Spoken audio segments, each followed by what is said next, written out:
ഹരി ഓം.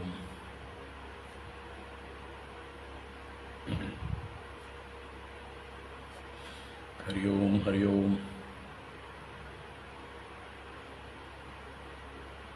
എല്ലാവർക്കും നമസ്കാരം.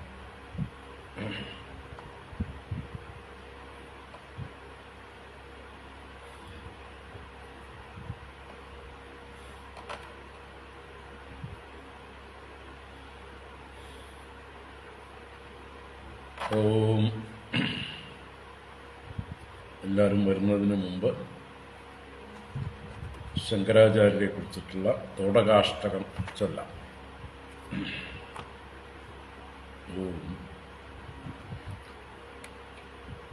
വിദിതാഖില ശാസ്ത്രസുധാ ജലധേ महितोपनिषत्कथितार्थनिधे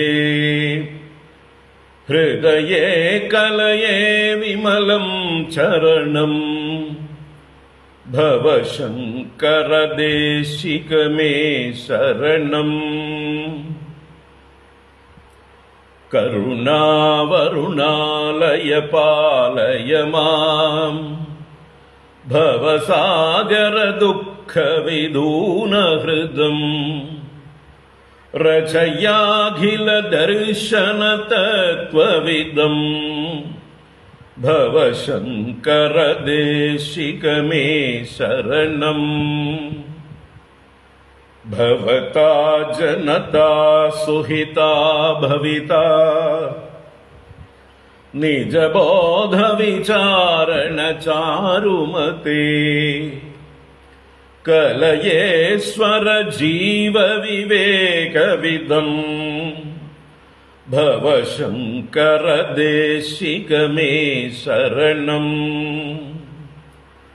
भव एव भवानिति मे नितराम् समजायत चेतसि कौतुकिता मम वारय मोहमघाजलधिम्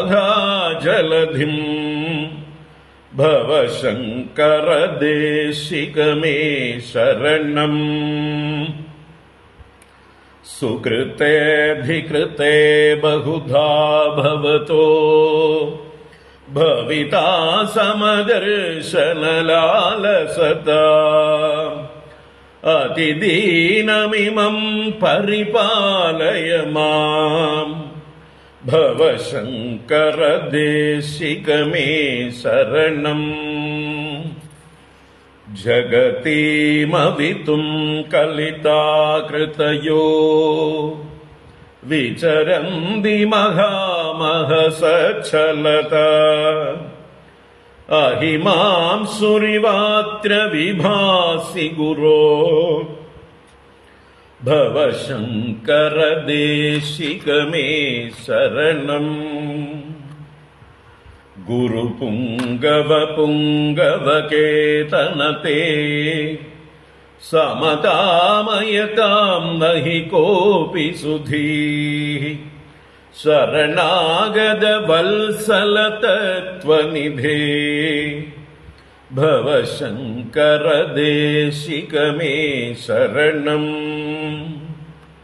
विदिता न मया विशदैककला न च किञ्चन काञ्चनमस्ति गुरो द्रुतमेव विधेहि कृपां सहजाम् भव शंकर देशिक मे शरणम् भव शंकर देशिक मे शरणम् भव शंकर देशिक मे शरणम्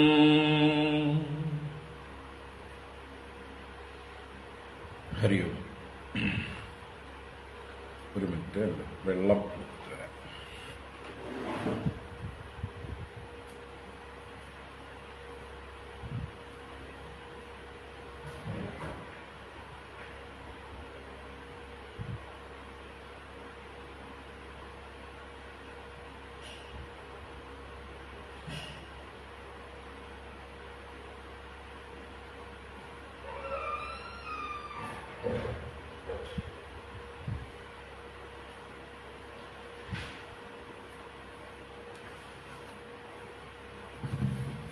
നാരായണ.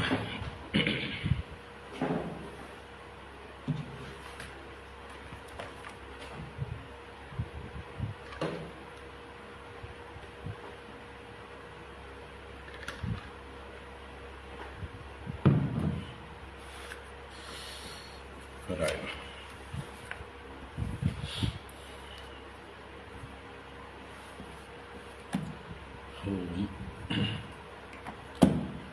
ഓം സദാശിവസമാരംഭാം ശങ്കരാചാര്യമധ്യമാം അസ്മദാചാര്യപര്യന്താം വന്ദേ ഗുരുപരമ്പരാം.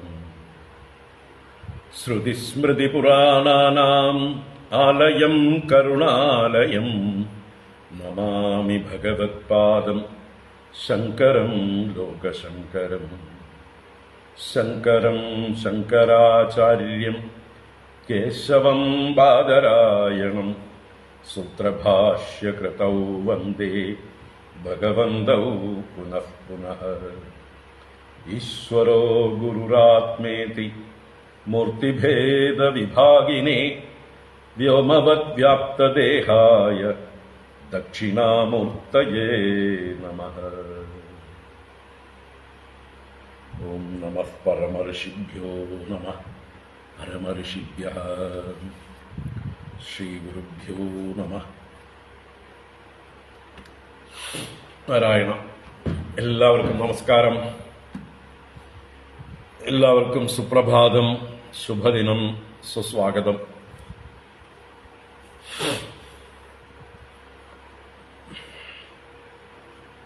ഇന്നലെയും കുറച്ച് തിരക്കിലായിരുന്നു. ഇന്നും ഇത്ര നേരം തിരക്കുകളുണ്ടായിരുന്നു. ഇപ്പോഴാണ് ഒന്ന് സ്വതന്ത്രനായത്. നമ്മുടെ ഭാഗവത ജ്ഞാനഗംഗ വൈകുന്നേരം ചെയ്യാം. രാവിലെ ഒന്ന് ദൂരെ 2 പരിപാടികൾക്ക് പോകേണ്ടതായിരുന്നു. അത് തിരക്ക് കാരണം പറ്റിയില്ല. അല്ലെങ്കിൽ ഒന്ന് മറന്നേ പോയി. അത് പിന്നീടാണ് വിളിച്ചപ്പോഴാണ് അറിഞ്ഞത്. പൂർണ്ണാനന്ദ സ്വാമികളുടെ മഞ്ഞപ്ര ശ്രീരാമകൃഷ്ണ ആശ്രമം പൂർണ്ണാനന്ദ സ്വാമികളുടെ അടുത്തൊരു മീറ്റിംഗ് ഉണ്ടായിരുന്നു. അദ്ദേഹം നേരത്തെ പറഞ്ഞു വെച്ചിരുന്നതാണ്. പക്ഷേ ഇന്നലെയും മിനിഞ്ഞാന്നൊന്നും റിമൈൻഡ് ചെയ്യാത്തതുകൊണ്ട് മറന്നുപോയി. അദ്ദേഹത്തോട് ക്ഷമ ചോദിച്ചു. 10 മണിക്ക് എത്തേണ്ടതായിരുന്നു, പോയില്ല. അതുപോലെ വേറെയും ഗുരുവായൂരിലൊരു പ്രോഗ്രാം ഉണ്ടായിരുന്നു, അതും പോയില്ല. എന്തായാലും സാരമില്ല. ഇന്ന് ഇങ്ങനൊരു സ്പെഷ്യൽ പരിപാടിയാണ്. നമ്മുടെ റെഗുലർ ക്ലാസ്സുകളിൽ നിന്ന് മാറി ഒന്ന് ചിന്തിക്കുക. എന്തുകൊണ്ടാണ് അങ്ങനെ ചിന്തിക്കേണ്ടി വന്നത്, അല്ലെങ്കിൽ അങ്ങനെ ഒരു പരിപാടി പ്രത്യേകം നടത്തേണ്ടി വന്നത് എന്നുള്ളത് തീർച്ചയായിട്ടും നമുക്ക് എല്ലാവർക്കും അറിയേണ്ട വിഷയമാണ്. അപ്പം അതിന് ഞാൻ തന്നെ എൻ്റെ ഇതിൽ പോസ്റ്റ് ചെയ്തിട്ടുണ്ട്, FB-ൽ ചിദാനന്ദപുരി സ്വാമിജിയുടെ ഒരു ചെറിയ പ്രസ്താവന. അത് ഞാൻ ഒന്ന് വായിക്കാം. നിങ്ങൾ ശ്രദ്ധിച്ചിട്ടില്ലാത്തവർക്ക് ഒന്ന് ശ്രദ്ധിക്കുക. അത് വായിച്ച ശേഷം നമുക്ക് ഡിസ്കഷനിലേക്ക് വരാം. കേരളത്തിലെ മാർഗദർശക മണ്ഡലത്തിന്റെ ചരിത്രത്തിൽ തന്നെ ഏറ്റവും അധികം സന്യാസി ശ്രേഷ്ഠർ പങ്കുചേർന്നതും ഏറെക്കുറെ എല്ലാ ആശ്രമങ്ങളുടെയും പ്രാതിനിധ്യം ഉണ്ടായതും ധർമ്മശാസ്ത്ര പ്രചരണം ചെയ്തുകൊണ്ട് വസിക്കുന്നവരും സാമ്പ്രദായികമായി സന്യസിച്ചവരുമായവരിൽ ബഹുഭൂരിഭാഗം പേർ പങ്കെടുത്തതുമായ ഒരു സമ്മേളനമായിരുന്നു 24/3/2024 തൃശ്ശിവപേരൂരിൽ നടന്നത്. അങ്ങനെയുള്ള സമ്മേളനത്തിന്റെ ഉദ്ദേശ്യ ലക്ഷ്യങ്ങളെ വിശദീകരിച്ച സന്ദേശത്തെയോ അതിൽ അവതരിപ്പിച്ച് അംഗീകരിക്കപ്പെട്ട 2 പ്രമേയങ്ങളെയോ വിളംബരമായി 5 ശീർഷകങ്ങളിലായി സമൂഹത്തിനു മുമ്പാകെ സമർപ്പിച്ച ധർമ്മജാഗരണകരങ്ങളായ അനേകം ആശയങ്ങളെയോ അറിയാനോ വിചാരം ചെയ്ത് മനസ്സിലാക്കാനോ ശ്രമിക്കാതെയും ആര് എന്തിനു വേണ്ടി പറയുന്നു എന്ന് പോലും ചിന്തിക്കാതെയും സന്യാസിമാർക്കും ആചാര്യന്മാർക്കും സമൂഹത്തിൽ പ്രാമാണികത ഇല്ലാതാക്കാനും ഹൈന്ദവ സമാജത്തിൽ വ്യാമോഹവും ശൈഥില്യവും വളർത്താനും സമ്മേളനത്തിന്റെ ഹൈന്ദവ ജാഗരണത്തിനുള്ള സന്ദേശങ്ങളെ അപ്രസക്തമാക്കാൻ പരിശ്രമിക്കാനും വേണ്ടി മാധ്യമ വിധർമ്മികൾ ഉയർത്തിക്കാണിച്ച ഷർട്ടിൽ നമ്മുടെ വളരെയേറെ പ്രിയങ്കരരായ സനാതന ധർമ്മപ്രവർത്തകർ കൂടി വീണുപോവുകയും സന്യാസി ശ്രേഷ്ഠരുടെ ഇതഃപര്യന്തമുള്ള പ്രവർത്തനങ്ങളെയും അവയുടെ ഫലങ്ങളെയും വിസ്മരിച്ചുകൊണ്ടും പ്രാപ്യരായവരെ നേരിട്ട് ബന്ധപ്പെട്ട് മനസ്സിലാക്കാൻ ശ്രമിക്കാതെയും വൈകാരികമായി വിമർശിക്കുകയും പൊതുവായ സൈബർ ഇടങ്ങളിൽ അപഹസിക്കുകയും ചെയ്യുന്ന നടപടിയിൽ അഗാധമായ ഖേദം രേഖപ്പെടുത്താതെ വയ്യ. സ്വാമി ചിദാനന്ദപുരി, അധ്യക്ഷൻ, മാർഗദർശക മണ്ഡലം. അപ്പോൾ അദ്ദേഹത്തെ പോലെ ഒരു മഹാത്മാവിന് ഖേദം ഉണ്ടാക്കിയിരിക്കുന്നു. അദ്ദേഹത്തിന് മാത്രമല്ല, കേരളത്തിലെ സന്യാസി സമൂഹത്തിന് മുഴുവൻ ഒരു ഖേദമുണ്ടാക്കുന്ന രീതിയിലാണ് നമ്മുടെ ഇടയിൽ തന്നെ വളരെ നല്ല രീതിയിൽ ഹൈന്ദവ ആചാര്യന്മാരായും അല്ലെങ്കിൽ ഹൈന്ദവർക്ക് വേണ്ടി ശബ്ദമായിരിക്കുന്നവരും പ്രവർത്തിക്കുന്നവരുമായിരിക്കുന്ന നമ്മളൊക്കെ സ്നേഹിക്കുകയും ബഹുമാനിക്കുകയും ചെയ്യുന്ന നമ്മുടെ കൂട്ടത്തിൽ ഒന്നിച്ച് നിൽക്കേണ്ടവരായിട്ടുള്ള ആളുകൾ തന്നെ വളരെ വികലമായി പരിഹാസ്യമായ രീതിയിലൊക്കെ വെറും ആ പത്രവാർത്തയെ മാത്രം അവലംബമാക്കിക്കൊണ്ട് അവരുടേതായിട്ടുള്ള മാധ്യമങ്ങളിലൂടെ, സോഷ്യൽ മീഡിയകളിലൂടെ വിവിധങ്ങളായ പ്രസ്താവനകൾ പരിഹാസ്യമായിട്ട് അവതരിപ്പിച്ചിരിക്കുന്നത് നിങ്ങളെല്ലാം കണ്ടു കാണും, ഞാനും കണ്ടു. അപ്പം തുടങ്ങിയതാണ് നമുക്ക് ആ ഒരു വിഷമം, ഒരു ഖേദം. കാരണം നമ്മൾ സ്നേഹിക്കുന്നവർ, നമ്മൾ ബഹുമാനിക്കുന്നവർ, നമ്മൾ കൂടെ നിർത്തുന്നവർ, അല്ലെങ്കിൽ നമ്മുടെയൊക്കെ ഒപ്പം മുന്നിൽ നിന്ന് നയിക്കേണ്ടവർ ആയിട്ടുള്ളവർ ഇങ്ങനെ വിപരീതമായിട്ട് പെരുമാറിയപ്പോൾ നമ്മൾ ഇത്രയും കഷ്ടപ്പെട്ട് ഇത്രയും വലിയൊരു സമ്മേളനം നടത്തിയിട്ട് അതിനെ എന്താ പറയുക, പ്രയോജനരഹിതം എന്ന് മാത്രമല്ല അതൊരു പൊതുവേദികളിൽ പരിഹാസ്യവുമാക്കി തീർക്കുന്ന പ്രവൃത്തിയാണ്. അപ്പം അതിനെ ഒന്ന് നമ്മുടെ ഖേദം പ്രകടിപ്പിക്കാനും അപലപിക്കാനും അവരോട് അവർ ചെയ്തതായിട്ടുള്ള ഈ കുരുത്തക്കേട് എന്ന് തന്നെ പറയേണ്ടി വരും. അത് തിരുത്താനും ആവശ്യപ്പെടാൻ വേണ്ടിയിട്ടാണ്. കാരണം നമ്മുടെ സനാതനധർമ്മത്തിൽ സന്യാസികൾ എന്ന് പറയുന്നതാണ് ഏറ്റവും ഉയർന്ന തലത്തിൽ മാനിക്കപ്പെടുന്നതായിട്ടുള്ള ആ ഒരു വ്യവസ്ഥ. ആ സന്യാസിമാര്, അതും കേരളത്തിലെ എല്ലാ മഠങ്ങളുടെയും പ്രതിനിധികൾ മാത്രമല്ല മറ്റ് അംഗങ്ങളും എല്ലാവരും മനസ്സിരുത്തി പങ്കെടുത്ത 400ഓളം സന്യാസിമാർ, കേരളത്തില് 500-ലധികം സന്യാസിമാരുണ്ട് മൊത്തത്തിൽ. അതിൽ 400-ഓളം അധികം ആളുകൾ പങ്കെടുത്തിരിക്കുകയാണ്. അപ്പൊ എല്ലാവരെയും അവഹേളിക്കുന്ന രീതിയിലുള്ള ആ ഒരു പെരുമാറ്റം കുരുത്തക്കേട് തന്നെയാണ്. അങ്ങനെ ആവാൻ പാടില്ല. ഹിന്ദു സമൂഹത്തിൽ നായകത്വം വഹിക്കുന്നവർ തന്നെ ഹിന്ദുക്കൾക്ക് വേണ്ടി നല്ല ശബ്ദത്തിൽ സംസാരിക്കുന്നവരാണ്, പൊരുതുന്നവരാണ്, പല രംഗത്തും പൊരുതുന്നവരാണ്. അപ്പൊ അവർക്ക് ഈ ഗുരുക്കന്മാരുടെയൊക്കെ അനുഗ്രഹം എപ്പോഴും ഉണ്ടായിരിക്കണം. അത് അറിയിക്കാൻ കൂടിയാണ് എന്ന് ആദ്യമേ പറയട്ടെ. ഹൈന്ദവ സമൂഹം എന്ന് പറയുന്ന ഒരു വിരാട് രൂപമാണ്. ഭഗവാന്റെ വിശ്വരൂപം പോലെ ഈ വിശ്വം തന്നെ ഭഗവാന്റെ ശരീരമാണ്. സഹസ്രശീർഷ പുരുഷ സഹസ്രാക്ഷ സഹസ്രപാദ് സഭൂമിം വിശ്വതോ വൃത്വ അത്യതിഷ്ഠ ദശാങ്കുലം എന്ന ആ പുരുഷ സൂക്തവാക്യങ്ങൾ അന്വർത്ഥമാക്കുന്ന രീതിയിലാണ് വിരാട് ഹിന്ദു സമൂഹം. ഇതൊരു വിരാട് രൂപമാണ്. അപ്പൊ അതില് എല്ലാവർക്കും അവരവരുടേതായിട്ടുള്ള സ്ഥാനങ്ങളുണ്ട്.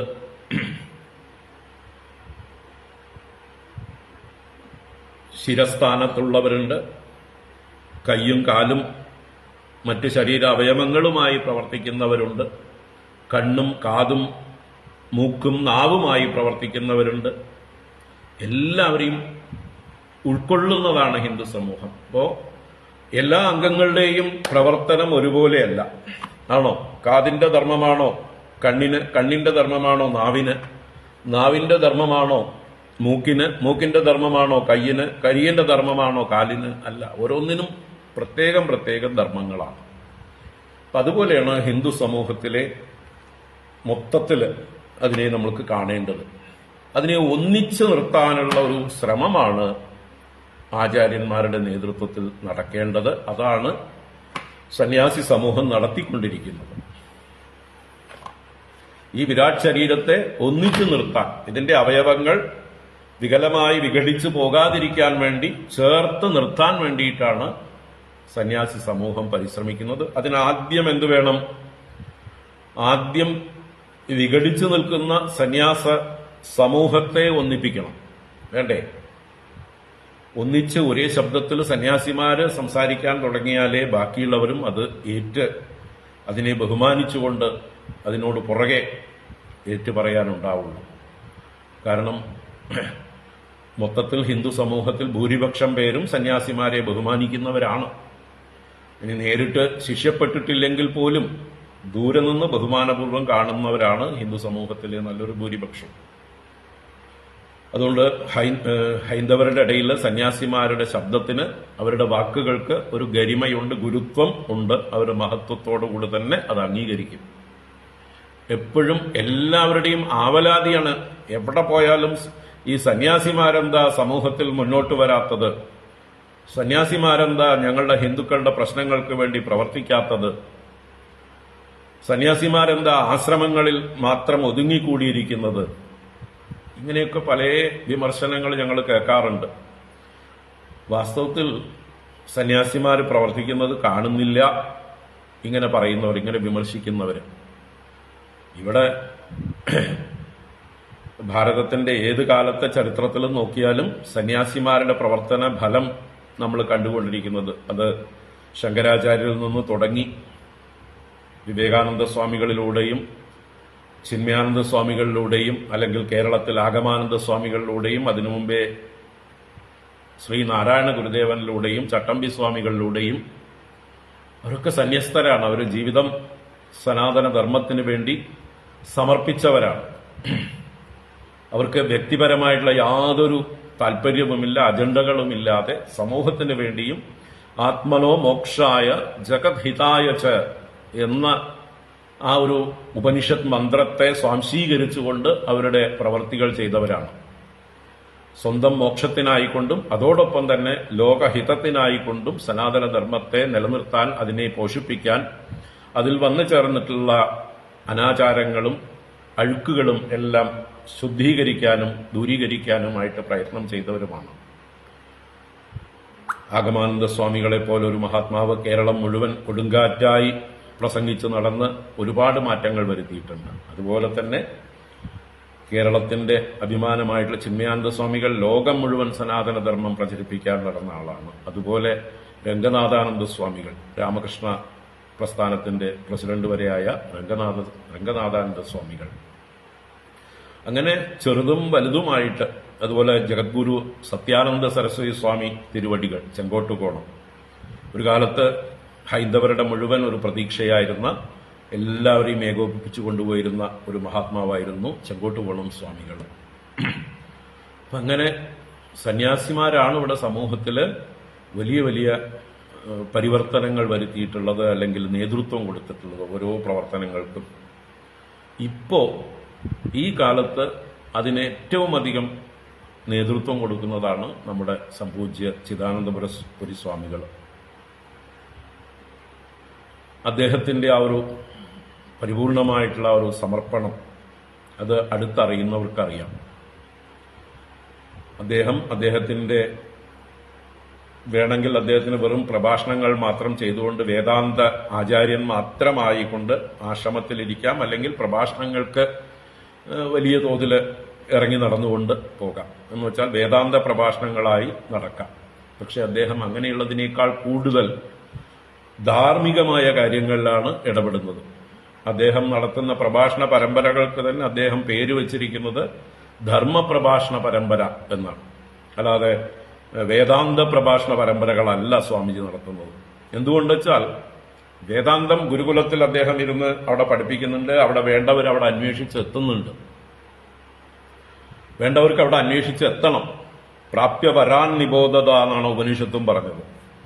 തദ്വിജ്ഞാനാർത്ഥം സ ഗുരുമേവ അഭിഗച്ഛേത് സമിത്പാണി ശ്രോത്രിയം ബ്രഹ്മനിഷ്ഠം. ആ തത്വം അറിയണമെങ്കിൽ പരീക്ഷ ലോകാൻ കർമ്മചിതാൻ ബ്രാഹ്മണ നിർവേദമായാത് നാസ്തി അകൃത കൃതേന തദ്വിജ്ഞാനാർത്ഥം സ ഗുരുമേവാഭിഗച്ഛേത് സമിത്പാണി ശ്രോത്രിയം ബ്രഹ്മനിഷ്ഠം. അപ്പോ ആത്മസാക്ഷാത്കാരത്തിന് വേണ്ടി മുമുക്ഷുക്കളാവുന്ന വിദ്യാർത്ഥികൾ അവരെന്ത് ചെയ്യണം?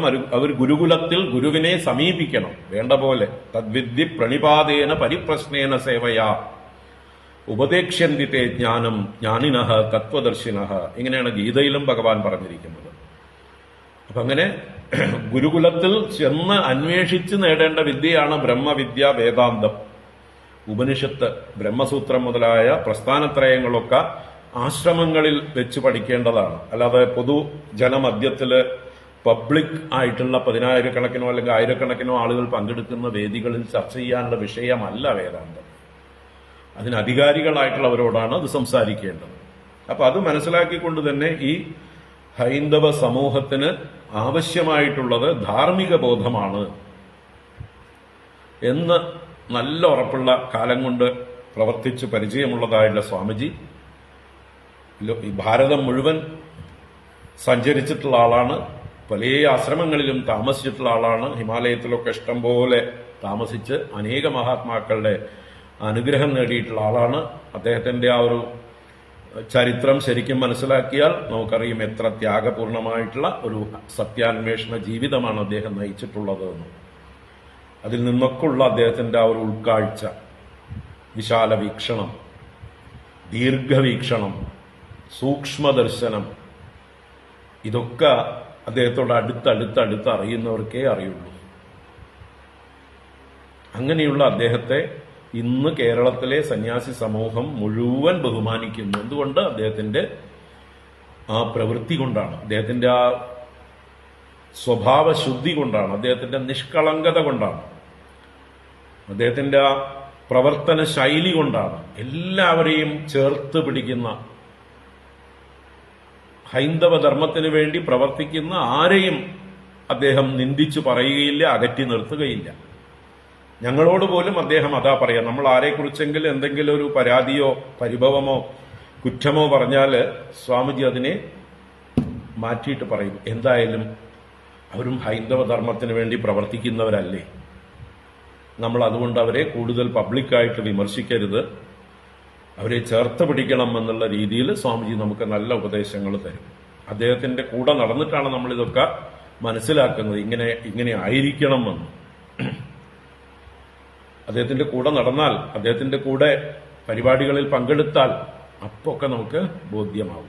അപ്പൊ അങ്ങനെയുള്ള അദ്ദേഹത്തിന്റെ തന്നെ ആത്മാർത്ഥമായ പരിപൂർണമായ ഒരു പരിശ്രമം കൊണ്ടാണ് ഇന്ന് കേരളത്തിലെ സന്യാസിമാരെല്ലാം ഒത്തുകൂടിയിരിക്കുന്നത്, ഒന്നിച്ചു കൂടിയിരിക്കുന്നത്. അല്ലെങ്കിൽ ഈ സന്യാസി സമൂഹത്തെയാണ് ചേർത്ത് നിർത്താൻ ഏറ്റവും പ്രയാസം. കാരണം മനുഷ്യന് അറിവും വിവേകവും കൂടുന്തോറും അഹങ്കാരവും കൂടും, അഭിമാനവും കൂടും, സ്വതന്ത്ര ചിന്തയും കൂടും. അതിനനുസരിച്ച് ഓരോരുത്തരും ഞാനാണ് വലുത്, ഞാനാണ് വലുത്, ഞാനാണ് വലുത് എന്നുള്ളതായിട്ടുള്ള ഭാവത്തില് എല്ലാവരും എന്റെ കീഴിൽ വരട്ടെ, ഞാൻ പറയുന്നത് എല്ലാവരും കേൾക്കട്ടെ, ഞാൻ തന്നെയാണ് ജഗദ്ഗുരു എന്നൊക്കെ ഓരോരുത്തർക്കും തോന്നാം. ഈ സന്യാസിമാർക്കൊക്കെ അങ്ങനെയൊക്കെ തോന്നാവോ എന്ന് നിങ്ങൾ ചോദിക്കാം. പക്ഷെ ഒരു എന്താ പറയുക, ഓർഗനൈസേഷൻ തലത്തിൽ പ്രവർത്തിക്കുമ്പോൾ അങ്ങനെയൊക്കെ ഉണ്ടാവും. ഇൻഡിവിജ്വലി അവരൊക്കെ വളരെ നല്ലവരായിരിക്കും, നല്ല വിനയമുള്ളവരായിരിക്കും. പക്ഷെ അവരുടെ ഓർഗനൈസേഷനെ അവർ വളർത്താൻ ഉദ്ദേശിക്കുന്നു. ഓരോ ഓർഗനൈസേഷനും സമൂഹത്തിൽ എന്താ പറയുക ഓരോ സ്ഥാനം അർഹിക്കുന്നു. അപ്പോൾ ഒരു ഓർഗനൈസേഷനെ നമ്മൾ ചെറുതാക്കാൻ ശ്രമിച്ചാൽ അത് അവർ സമ്മതിക്കില്ല. അപ്പൊ എല്ലാ ഓർഗനൈസേഷനുകളും ചെയ്യുന്ന പ്രവൃത്തികളെ നമ്മൾ ഒരേപോലെ മാനിക്കണം. ഞാൻ മുമ്പേ പറഞ്ഞ പോലെ ആ വിരാട് രൂപത്തെ നമ്മൾ കാണണം. അപ്പൊ സന്യാസ പരമ്പരകളിൽ പല വൈവിധ്യങ്ങളുമുണ്ട്. ഏറ്റവും പ്രധാനമായിട്ട് പറഞ്ഞാൽ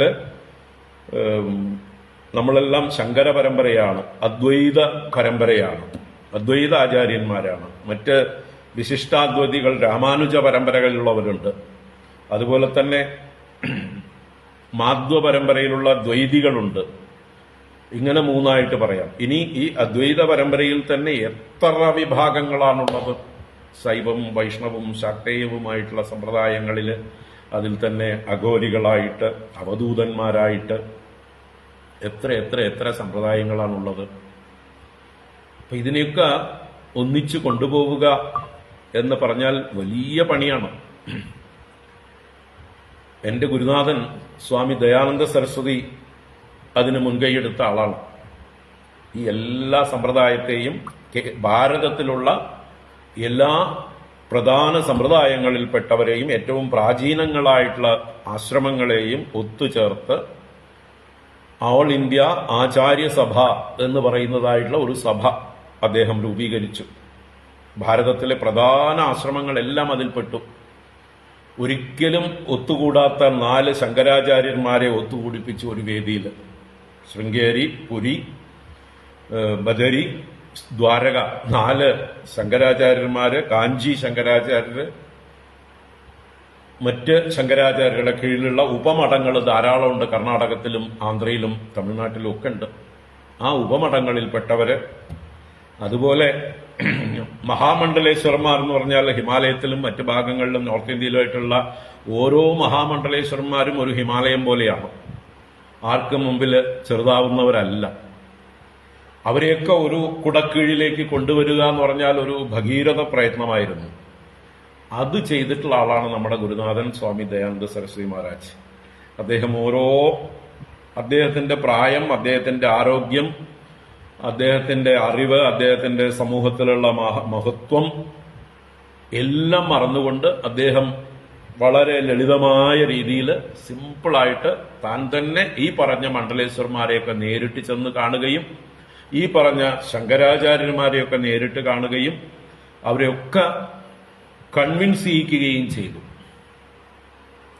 നമ്മളെല്ലാവരും ഒന്നിച്ചു നിൽക്കേണ്ടതിന്റെ ആവശ്യം. നമ്മളൊക്കെ ഓരോരുത്തരും അവരവരുടെ രീതിയിൽ വ്യത്യസ്തമായി പ്രവർത്തിക്കുന്നുണ്ട്. ഓരോരുത്തരുടെയും സമ്പ്രദായം വേറെ വേറെയാണ്. എങ്കിലും അതാണ് ഹിന്ദുവിന്റെ ഏറ്റവും വലിയ വീക്ക്നെസ് എന്ന് പറഞ്ഞാൽ നമ്മൾ വിഘടിച്ചു നിൽക്കുന്നതാണ് നമ്മളെ തകർക്കാൻ ഉദ്ദേശിക്കുന്നതായിട്ടുള്ള ആരൊക്കെയാണോ മറ്റ് ഇവിടെ ഭാരതത്തിലെ മറ്റു മതങ്ങൾ ആധിപത്യം സ്ഥാപിക്കണമെന്ന് അതിനുവേണ്ടി പ്രവർത്തിക്കുന്നതായിട്ടുള്ള ആളുകൾ. അവരുടെ ഉദ്ദേശ്യം ഈ സനാതനധർമ്മത്തെ തകർക്കാൻ നമ്മളെ വിഘടിച്ചു നിർത്തുക എന്നുള്ളതാണ്.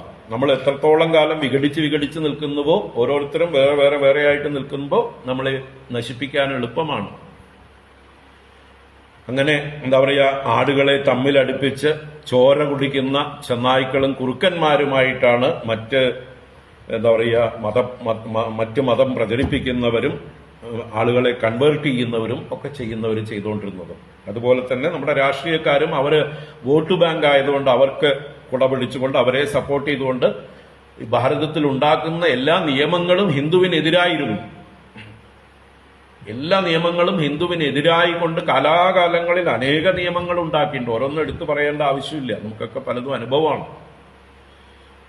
അങ്ങനെ ഈ വോട്ട് ബാങ്കുകളെ പ്രീണിപ്പെടുത്താൻ വേണ്ടി എത്ര നിയമങ്ങൾ ആന്റി ഹിന്ദു ആയിട്ട് ഈ സെക്കുലർ എന്ന് പറയുന്ന ഈ രാജ്യത്തുണ്ടായിരിക്കുന്നത്. സെക്കുലർ അല്ല.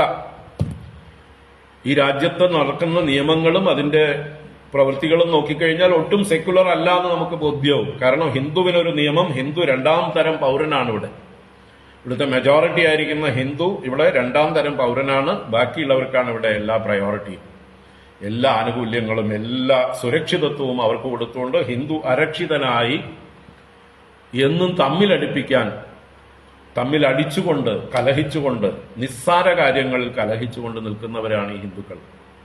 അപ്പൊ അതിനെ മുതലെടുത്തുകൊണ്ട് ഈ ഹൈന്ദവ ധർമ്മത്തെ, സനാതന ധർമ്മത്തെ നശിപ്പിക്കാനാണ് ഇന്നത്തെ രാഷ്ട്രീയത്തിലെ ആ വിപരീത പക്ഷത്ത് നിൽക്കുന്നവരെല്ലാം ചെയ്തുകൊണ്ടിരിക്കുന്നത്. അവരല്ലേ വിളിച്ചു പറയുന്നത്. നാളെ ന്യായയാത്രയുടെ സമാപനത്തില് ബോംബെയിൽ വെച്ച് നമ്മുടെ കോൺഗ്രസ് നേതാവ് എന്താ പറഞ്ഞത്? ആ ശക്തിയെ, ഹിന്ദുമതത്തിന്റെ ശക്തിയെ ഞങ്ങൾ നശിപ്പിക്കും. വേറൊരാൾ, തമിഴ്നാട്ടിലെ ഒരു മന്ത്രി ഇപ്പോഴത്തെ മുഖ്യമന്ത്രിയുടെ പുത്രൻ എന്താ പറഞ്ഞത്? സനാതനധർമ്മത്തെ ഞങ്ങൾ ഡെങ്കിപ്പനിയെ പോലെ മലേറിയയെ പോലെ ഒഴിക്കും. അപ്പൊ ഇങ്ങനെ ഓരോ രാഷ്ട്രീയക്കാരും ഓരോ ഭാഗത്തുനിന്ന് ധൈര്യസമേതം അവർക്ക് എങ്ങനെ പറയാൻ പറ്റുന്നു? നമ്മളുടെ ഈ വിഘടിത സ്വഭാവം തന്നെയാണ്. അപ്പൊ നമ്മൾ വിഘടിച്ച് നിൽക്കുന്നിടത്തോളം കാലം ഇവർക്കൊക്കെ എന്ത് വേണമെങ്കിൽ പറയാം. ഹിന്ദുവിന്റെ നേരെ ആർക്കും കുതിര കയറാം.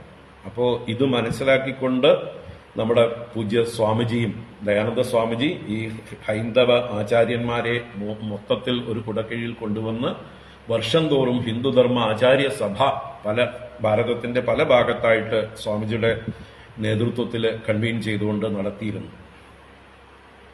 ശങ്കരാചാര്യർ പണ്ട് ചെയ്ത അതേ പ്രവൃത്തിയാണ്. ശങ്കരാചാര്യർ ഹൈന്ദവ ധർമ്മത്തെ ഏകോപിപ്പിക്കാനായിക്കൊണ്ട് എല്ലാ അഭിപ്രായ വ്യത്യാസങ്ങളെയും സമന്വയിപ്പിച്ചുകൊണ്ട് എല്ലാവരെയും ഒരു കുടക്കീഴിലേക്ക് കൊണ്ടുവന്നില്ലേ? അതേ പ്രവൃത്തി ചെയ്തതുകൊണ്ട് ഇതേ ദയാനന്ദ സ്വാമിജിക്ക് ശൃംഗേരി മഠത്തിൽ നിന്ന് ആദിശങ്കരാചാര്യ അവാർഡ് എന്ന് പറഞ്ഞിട്ട് ഒരു അവാർഡ് കൊടുത്തിട്ടുണ്ട്. അത് ഭാരതത്തിൽ ഇന്ന് വരെ ഒരാൾക്കേ കിട്ടിയിട്ടുള്ളൂ. അത് ദയാനന്ദ സ്വാമിജിക്ക് മാത്രം. 2012 സാക്ഷാൽ ശൃംഗേരി മഠത്തിന് മഠാധിപതിയായിട്ടുള്ള ശ്രീ ശ്രീ ഭാരതി തീർത്ഥസ്വാമികൾ നേരിട്ട് ഒരു വലിയ ഫംഗ്ഷനിൽ വെച്ച് സ്വാമിജിക്ക് ആ ആദിശങ്കരാചാര്യ അവാർഡ് കൊടുത്തു. അത് സ്വാമിജിക്ക് വേണ്ടി അവരുണ്ടാക്കിയ അവാർഡാണ്. അതിനു മുമ്പ് ആർക്കും ഉണ്ടാക്കിയിട്ടില്ല, കൊടുത്തിട്ടില്ല. അതിനുശേഷവും ആർക്കും കൊടുത്തിട്ടില്ല. അപ്പൊ എന്തുകൊണ്ടാണ് അദ്ദേഹത്തിന് അവാർഡ് കൊടുത്തത്? അദ്ദേഹം ചെയ്ത ആദിശങ്കരാചാര്യരെ കുറിച്ചിട്ടുള്ള വേദാന്ത പ്രചരണം, അത് മാത്രമല്ല, അദ്ദേഹം ചെയ്തിട്ടുള്ള കോൺട്രിബ്യൂഷൻ ഏറ്റവും വലുതാണ്. അനേക ആചാര്യന്മാരെ ഉണ്ടാക്കിയത് അദ്ദേഹമാണ്. ടീച്ചർ ഓഫ് ടീച്ചേഴ്സ്, ആചാര്യാണാം ആചാര്യ എന്നാണ് അദ്ദേഹത്തെ പറയുക. ഇന്നും 500-ലധികം സന്യാസിമാർ മാത്രം ഈ ലോകം മുഴുവൻ ദയാനന്ദ സ്വാമിയുടെ ശിഷ്യന്മാരായിട്ട് വേദാന്തം പ്യുവറായിട്ട് കൈകാര്യം ചെയ്യുന്നവരുണ്ട്. അതല്ലാതെ ബ്രഹ്മചാരിമാര്, ഗൃഹസ്ഥന്മാരായിട്ടുള്ളവർ ആയിരക്കണക്കിനുണ്ട്. അതുപോലെ ചിന്മയ മിഷന്റെ ആദ്യകാലത്തുള്ള 3 കോഴ്സുകൾക്ക് റെസിഡന്റ് ആചാര്യനായിരുന്നത് ദയാനന്ദ സ്വാമികളായിരുന്നു. അപ്പൊ അവിടെയും ഇപ്പോഴുള്ള മുതിർന്ന ആളുകളൊക്കെ പഠിച്ചത് ദയാനന്ദ സ്വാമിയുടെ കീഴിൽ നിന്ന് തന്നെയാണ്. പറഞ്ഞു വന്നത്, അദ്ദേഹം ലോകത്തിന് വേദാന്തത്തിന് ചെയ്തിട്ടുള്ള സംഭാവന എന്നുള്ളത് ഒരിക്കലും വേറെ ആരും അതിന് തുല്യമായിട്ട് ചെയ്തിട്ടില്ല എന്ന് പറയേണ്ടി വരും. അതിനേക്കാൾ അദ്ദേഹം ചെയ്ത സാമൂഹ്യ ഈ സേവന പ്രവർത്തനങ്ങൾ, എല്ലാവരെയും ഏകോപിപ്പിച്ചു കൊണ്ടുപോകാനുള്ളതായിട്ടുള്ള പ്രവർത്തനങ്ങൾ അദ്ദേഹം സ്വയം ചെറുതായി ഒരു സാധാരണ പ്രവർത്തകനെ പോലെ ഈ മഠങ്ങൾ തോറും കയറി ഇറങ്ങിയിട്ടുണ്ട്. ഈ മണ്ഡലേശ്വരന്മാരെ കാണാൻ പോയിട്ടുണ്ട്. കേരളത്തിലും മാതാ അമൃതാനന്ദമയ്യെ കാണാൻ സ്വാമിജി നേരിട്ട് പോയിട്ടുണ്ട്. ഇതിനുവേണ്ടി, ഇതിലേക്ക് ക്ഷണിക്കാൻ വേണ്ടി, ഈ ഒരു പരിപാടിയിൽ ഇതിൽ ആചാര്യസഭയിൽ അംഗത്വം എടുക്കണം, എല്ലാവരുടെയും ശബ്ദം ഒന്നാവണം എന്ന് പറയാൻ വേണ്ടിയിട്ട്. സ്വാമിജിയെ പോലൊരു മഹാത്മാവിന് അങ്ങനെ പോകേണ്ട യാതൊരു കാര്യമില്ല. സന്ദേശം ആരെങ്കിലും അയച്ചാൽ മതി, ദൂതന്മാര് ശിഷ്യന്മാരെ അയച്ചാൽ മതി. പക്ഷെ അങ്ങനെയല്ല സ്വാമിജി ചെയ്തിട്ടുള്ളത്, നേരിട്ട് ചെല്ലുകയാണ് ചെയ്തിട്ടുള്ളത്. അപ്പോൾ അതേപോലെ അതേ പ്രവർത്തനമാണ് ചിദാനന്ദപുരി സ്വാമിജി ഇന്ന് കേരളത്തില് സന്യാസിമാരുടെ ഇടയിലും മറ്റ് ഹിന്ദു സംഘടനകളുടെ ഇടയിലും എല്ലാ ആധ്യാത്മിക പ്രവർത്തനങ്ങൾക്കിടയിലും എല്ലാവരെയും ചേർത്ത് നിർത്തിക്കൊണ്ട് ഏകോപിപ്പിച്ചുകൊണ്ട് നടത്തുന്നതായിട്ടുള്ള പ്രവർത്തനം. അപ്പോ അങ്ങനെ വിളിച്ചുകൂട്ടിയതായിട്ടുള്ള ഈ സമ്മേളനം എല്ലാവരും പങ്കെടുത്ത് വളരെ വിജയിച്ച മാതാ അമൃതാനന്ദമയുടെ തന്നെ നിർദ്ദേശപ്രകാരം അമ്മയുടെ ഏറ്റവും മൂത്ത ശിഷ്യനായിട്ടുള്ള അമൃതസ്വരൂപാനന്ദ സ്വാമിജി തന്നെ അതിന്റെ ഉദ്ഘാടന വേദിയിലുണ്ടായിരുന്നു. അദ്ദേഹം സംസാരിച്ചു. അതുപോലെ അവിടുന്നാണ് ഏറ്റവും അധികം സന്യാസിമാരും ബ്രഹ്മചാരിണിമാരും ഒക്കെ പങ്കെടുത്തത്. ഏകദേശം 100ന്റെ അടുത്തോളം അവിടുന്ന് തന്നെ ആളുകൾ പങ്കെടുത്തിട്ടുണ്ട്. മറ്റ് ശ്രീനാരായണ ഗുരുദേവന്റെ ആ മാർഗത്തിൽ നിന്നുള്ള, ശിവഗിരിയിൽ നിന്നുള്ളതായിട്ടുള്ള ആ പരമ്പരയിൽ നിന്നുള്ളവര്, രാമകൃഷ്ണ മഠം പരമ്പരയിൽ നിന്നുള്ളവര്, ചിന്മയ മിഷൻ പരമ്പരയിൽ നിന്നുള്ളവര്, തീർത്ഥപാദർ പാഴൂരിൽ നിന്നുള്ളതായിട്ടുള്ള തീർത്ഥപാദ പരമ്പരയിൽ നിന്നുള്ളവര്, അതുപോലെ ചെറുതും വലുതുമായിട്ടുള്ള അനേക പരമ്പരകളുണ്ട്, അനേക സമ്പ്രദായങ്ങളുണ്ട്. ശുഭാനന്ദാശ്രമം, മറ്റേ മാവേലിക്കര, ഇന്ന് ഏറ്റവും അധികം ഡിവോട്ടീസുള്ള ഒരു വലിയ പ്രസ്ഥാനമാണ് ശുഭാനന്ദാശ്രമം. ലക്ഷക്കണക്കിന് ഫോളോവേഴ്സുള്ള, ഭാരതമെമ്പാടും വ്യാപിച്ചിരിക്കുന്നതായിട്ടുള്ള വലിയൊരു പ്രസ്ഥാനമാണ് ശുഭാനന്ദാശ്രമം മാവേലിക്കര. അവിടെ വലിയ തിരക്കുള്ള പരിപാടികൾ, പൗർണമി ദിവസമാണ്, അവർക്ക് തിരക്കുള്ള ദിവസമാണ്. എന്നിട്ട് പോലും അവിടുത്തെ ജനറൽ സെക്രട്ടറിയും മറ്റ് സ്വാമിമാരുമായിട്ട് 4-5 പേര് പങ്കെടുത്തു. അതുപോലെ അനേക സിദ്ധാശ്രമങ്ങളിൽ നിന്നും എല്ലാവരിൽ നിന്നും എന്താ പറയുക, പ്രതിനിധികളും പങ്കാളിത്തവും ഉണ്ടായിരുന്നു. അപ്പൊ ഇത്രയും വലിയ വിപുലമായിട്ട് അതിനൊക്കെ ഈ ചിദാനന്ദപുരി സ്വാമിജി നേരിൽ തന്നെ പോയി കണ്ടിട്ടുണ്ട്. ഇവരെയൊക്കെ ഈ പ്രധാന ആശ്രമങ്ങളിലൊക്കെ സ്വാമിജി നേരിൽ തന്നെ ചെന്ന് കണ്ടിട്ടുണ്ട്. മാതാ അമൃതാനന്ദമയിയായിട്ട് ചെന്ന് 1.5 മണിക്കൂറോളം ഇരുന്ന് സംസാരിച്ചിട്ടാണ് കാര്യങ്ങൾ അമ്മയും അദ്ദേഹവുമായിട്ട് തീരുമാനിച്ച് അമ്മയുടെ നിർദ്ദേശങ്ങളൊക്കെ ഏറ്റുകൊണ്ടാണ് സ്വാമിജിയും മറ്റ് ജനറൽ സെക്രട്ടറിയും വന്നത്. അതുപോലെ തീർത്ഥപാദാശ്രമത്തിലാകട്ടെ, ശ്രീനാരായണ ഗുരുദേവന്റെ ശിവഗിരിയിലാവട്ടെ ഒക്കെ സ്വാമിജി തന്നെ നേരിട്ട് ചെന്നിരിക്കണം. സീനിയറായിട്ടുള്ള സ്വാമിമാരെയൊക്കെ സ്വാമിജി നേരിട്ട് ചെന്ന് ക്ഷണിച്ചു. ഇവിടെ പാലക്കാട് അദ്ദേഹം 7 ദിവസം ഉണ്ടായിരുന്ന സമയത്ത് പാലക്കാടുള്ള ആശ്രമങ്ങളിലും അദ്ദേഹം അതിനുവേണ്ടി കയറിയിറങ്ങി. ഇതിൽ പങ്കാളിത്തം ഉറപ്പാക്കാൻ വേണ്ടിയിട്ട് മറ്റു പരിപാടികൾ എന്തൊക്കെ തന്നെ നിങ്ങൾക്കുണ്ടെങ്കിലും നിങ്ങൾ അതൊക്കെ ഒഴിവാക്കി ഇതിൽ പങ്കെടുക്കണം എന്ന് പറയാൻ വേണ്ടി മറ്റ് പരിപാടികൾ ഉണ്ടായിരുന്ന ശിവാനന്ദ ആശ്രമത്തില് ഒരു സാധനാ ശിബിരം ഉണ്ടായിരുന്നു. സ്വരൂപാനന്ദ സ്വാമിജിക്കും സന്മയാനന്ദ സ്വാമിജിക്കും അവരെ നേരിൽ കണ്ട് അത് വേറെ ആരെങ്കിലുമൊക്കെ ഏൽപ്പിച്ച്, ഗൃഹസ്ഥരായിട്ടുള്ള ആളുകളെ ഏൽപ്പിച്ചിട്ട് നിങ്ങൾ ഈ സമ്മേളനത്തിൽ പങ്കെടുക്കണം എന്ന് സ്വാമിജി നേരിട്ട് വന്ന് പറഞ്ഞു. നേരിട്ട് രാത്രിയിൽ എല്ലാം കഴിഞ്ഞ് പ്രഭാഷണവും തിരക്കും ഒക്കെ കഴിഞ്ഞിട്ട് രാത്രി 10 മണിക്കാണ് ഞാനും സ്വാമിജിയും കൂടിയിട്ട് ഈ ശിവാനന്ദാശ്രമത്തിലൊക്കെ പോയത്. അപ്പം അത്രയും എല്ലാവരെയും ഒത്തുകൊണ്ടുപോകാനായിട്ടുള്ള ആ സ്വാമിജിയുടെ ശ്രമങ്ങൾക്ക് ഒരു എന്താ പറയുക, തുരങ്കം വെക്കുന്നത് പോലെയോ തിരിച്ചടി പോലെയോ ഉള്ളതായിട്ടുള്ള അവഹേളനങ്ങൾ, പരിഹാസങ്ങളൊന്നും നമുക്ക് സഹിക്കില്ല. ഇനി അവിടെ നടന്ന പ്രധാന ചർച്ചകൾ, അത് ഹൈന്ദവധർമ്മം ഇന്ന് നേരിടുന്ന എല്ലാ പ്രശ്നങ്ങളും ഒരുവിധം സാമാന്യമായിട്ട് ഉള്ള സമയപരിമിതിയുണ്ട്. പിന്നെ അതുപോലെ ഈ പങ്കെടുപ്പിച്ച ആളുകളിൽ പ്രധാനികളായിട്ടുള്ള എല്ലാവരെയും കൊണ്ടും വേദിയിൽ 5 മിനിറ്റെങ്കിലും സംസാരിപ്പിക്കണം. അപ്പൊ ഒരാൾക്ക് നിന്ന് എല്ലാ ഡീറ്റെയിൽസും ഇരുന്ന് പ്രസംഗിക്കാനോ സംവാദം നടത്താനോ എന്തൊക്കെ വിട്ടുപോയിട്ടുണ്ട് എന്നുള്ളതൊന്നും അങ്ങനെ പറ്റുന്ന ഒരു സന്ദർഭമല്ല. എല്ലാവരെയും എന്താ പറയുക, വേദിയിൽ ഇരുത്തേണ്ടവരെയൊക്കെ വേദിയിൽ ഇരുത്തിക്കൊണ്ടും അല്ലാത്തവരെ വേദിയിൽ നിന്ന് ക്ഷണിച്ചു വരുത്തി വേദിയിലേക്ക് വരുത്തി പ്രസംഗം ചെയ്യാനും, നിങ്ങളുടെയൊക്കെ ശബ്ദം ഇവിടെ കേൾക്കട്ടെ, എല്ലാവരുടെയും ശബ്ദം ഇവിടെ കേൾക്കട്ടെ എന്നുള്ളതായിട്ടുള്ള അവസരം കൊടുക്കാൻ വേണ്ടി എല്ലാവരെയും വിളിച്ചു വരുത്തി. അതില് എന്താ പറയുക, പാലക്കാട് മംഗലാംകുന്ന് ഭാഗത്തുള്ളതായിട്ടുള്ള ഈ ശാക്തേയ സമ്പ്രദായത്തില്, മലബാരി സമ്പ്രദായം എന്ന് പറയുന്നതായിട്ടുള്ള സമ്പ്രദായത്തിൽ നിന്നുള്ള മഹാചണ്ഡാള ബാബ എന്ന് പറയുന്ന അദ്ദേഹത്തിന് പോലും, അദ്ദേഹം സന്യാസ ദീക്ഷ അദ്ദേഹത്തിന്റെ സമ്പ്രദായത്തിൽ എടുത്തിട്ടുള്ള ആളാണെന്ന് പറഞ്ഞപ്പോൾ അദ്ദേഹത്തെയും മുകളില് സന്യാസിമാരുടെ കൂട്ടത്തില് വേദിയിൽ ഇരിക്കണം എന്ന് നിർബന്ധിച്ചത് ഈ ചിദാനന്ദപുരി സ്വാമിജിയാണ്. ഞങ്ങളൊക്കെ നിർബന്ധിച്ചു. അങ്ങനെ ആ ഒരു സമ്പ്രദായത്തെ പോലും ബഹുമാനിച്ചുകൊണ്ട് അവരെയും വേദിയിലിരുത്തിക്കൊണ്ടാണ് നമ്മൾ ഒന്നാണ്, ഹിന്ദുക്കൾ ഒന്നാണ്, അതിന് ആചാര്യന്മാർ ഞങ്ങൾ ഒന്നായി കാണിച്ചു തരണു എന്ന് മാതൃക കാണിച്ചുകൊണ്ട് നടത്തിയതായിട്ടുള്ള ഒരു സമ്മേളനമാണ്. ഇതിൽ ഏറ്റവും പ്രധാനമായത് എല്ലാവരും ഒന്നിച്ചിരിക്കുക എന്നുള്ളതാണ് അതിലെ മുഖ്യ കാര്യം. ഇത്രയും പേരെ ആ വിരാട് രൂപമായിട്ടുള്ള ഹിന്ദുവിന്റെ അംഗങ്ങളെയൊക്കെ ഒന്നിച്ചു ചേർക്കുന്ന ഒരു വിജയമാണ് ഇതിന്റെ ഏറ്റവും പ്രധാനമായിട്ടുള്ളത്. അതിൽ ചർച്ച ചെയ്ത വിഷയങ്ങൾ രണ്ടാമതാണ്. ചർച്ച ചെയ്ത വിഷയങ്ങൾ ഹിന്ദുക്കളുടെ എല്ലാ വിഷയങ്ങളും ഒരുവിധം സാമാന്യം എപ്പോഴും ചർച്ച ചെയ്തുകൊണ്ടേ ഇരിക്കുന്നതാണ് നമ്മൾ. പ്രത്യേകിച്ച് ചിദാനന്ദപുരി സ്വാമിജി നിരന്തരം അദ്ദേഹത്തിന്റെ എല്ലാ വേദികളിലും ഇങ്ങനെയുള്ള ഒരുപാട് ലവ് ജിഹാദ് എന്നൊക്കെയുള്ള വിഷയം ആദ്യമായിട്ട് ഈ സമൂഹത്തിലേക്ക് അവതരിപ്പിച്ചിട്ടുള്ളതേ സ്വാമിജിയാണ്. അത് വർഷങ്ങളായി, ദശാബ്ദങ്ങളായി. കാരണം സ്വാമിജിക്കാണ് അതിൽ ഫസ്റ്റ് ഹാൻഡ് എക്സ്പീരിയൻസ് ഏറ്റവും അധികം ഉള്ളത്. ഇന്ന് കേരളത്തിലെ ലവ് ജിഹാദിൽ പെടുന്ന യുവതയെ ഏറ്റവും അധികം അഭിസംബോധന ചെയ്യുന്ന ആളാണ് സ്വാമിജി. അദ്ദേഹത്തിന്റെ ആശ്രമത്തില് എന്താ പറയുക, മാസം 10ഉം 12ഉം അതിൽ പെടുന്നതായിട്ടുള്ള പെൺകുട്ടികളെയും കൊണ്ടും അവരുടെ രക്ഷിതാക്കൾ വന്ന് അവലാതി പറഞ്ഞ് അവരെ കൗൺസിലിംഗ് ചെയ്യുന്നതായിട്ടുള്ള പരിപാടികൾ സ്വാമിജി കാലങ്ങളായി നടത്തുന്നു. ഈ മതപരിവർത്തന കേന്ദ്രങ്ങൾ കോഴിക്കോടും മഞ്ചേരിയിലും ഒക്കെ പ്രവർത്തിക്കുന്നത് സ്വാമിജിക്ക് നല്ലോണം അറിയാം. അവിടെ നടക്കുന്ന പ്രവർത്തനങ്ങളൊക്കെ അറിയാം.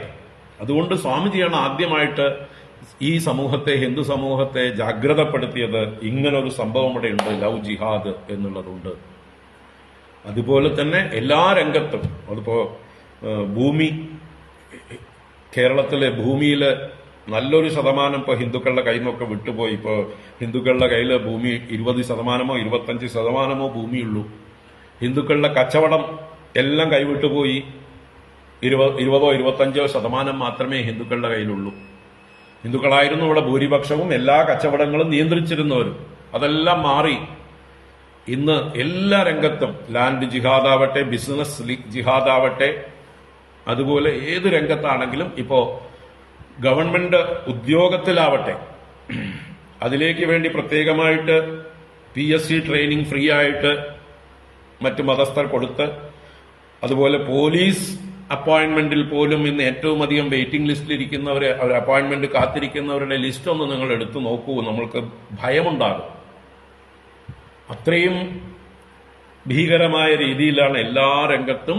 അതുപോലെ IAS, IPS, പത്രപ്രവർത്തകർ, വക്കീൽമാർ, ഇനി വരാനിരിക്കുന്ന ജഡ്ജിമാർ മുഴുവൻ വരാനിരിക്കുന്നത് ആരാണെന്ന് നമ്മൾ കണ്ടറിയണം. അപ്പോൾ എല്ലാ രംഗത്തും അവർക്കൊക്കെ സ്പെഷ്യൽ, അവർ വളരെ അഡ്വാൻസ്ഡ് ആയിട്ട് ഇതൊക്കെ പ്ലാൻ ചെയ്ത് ചെയ്യുന്നതാണ്.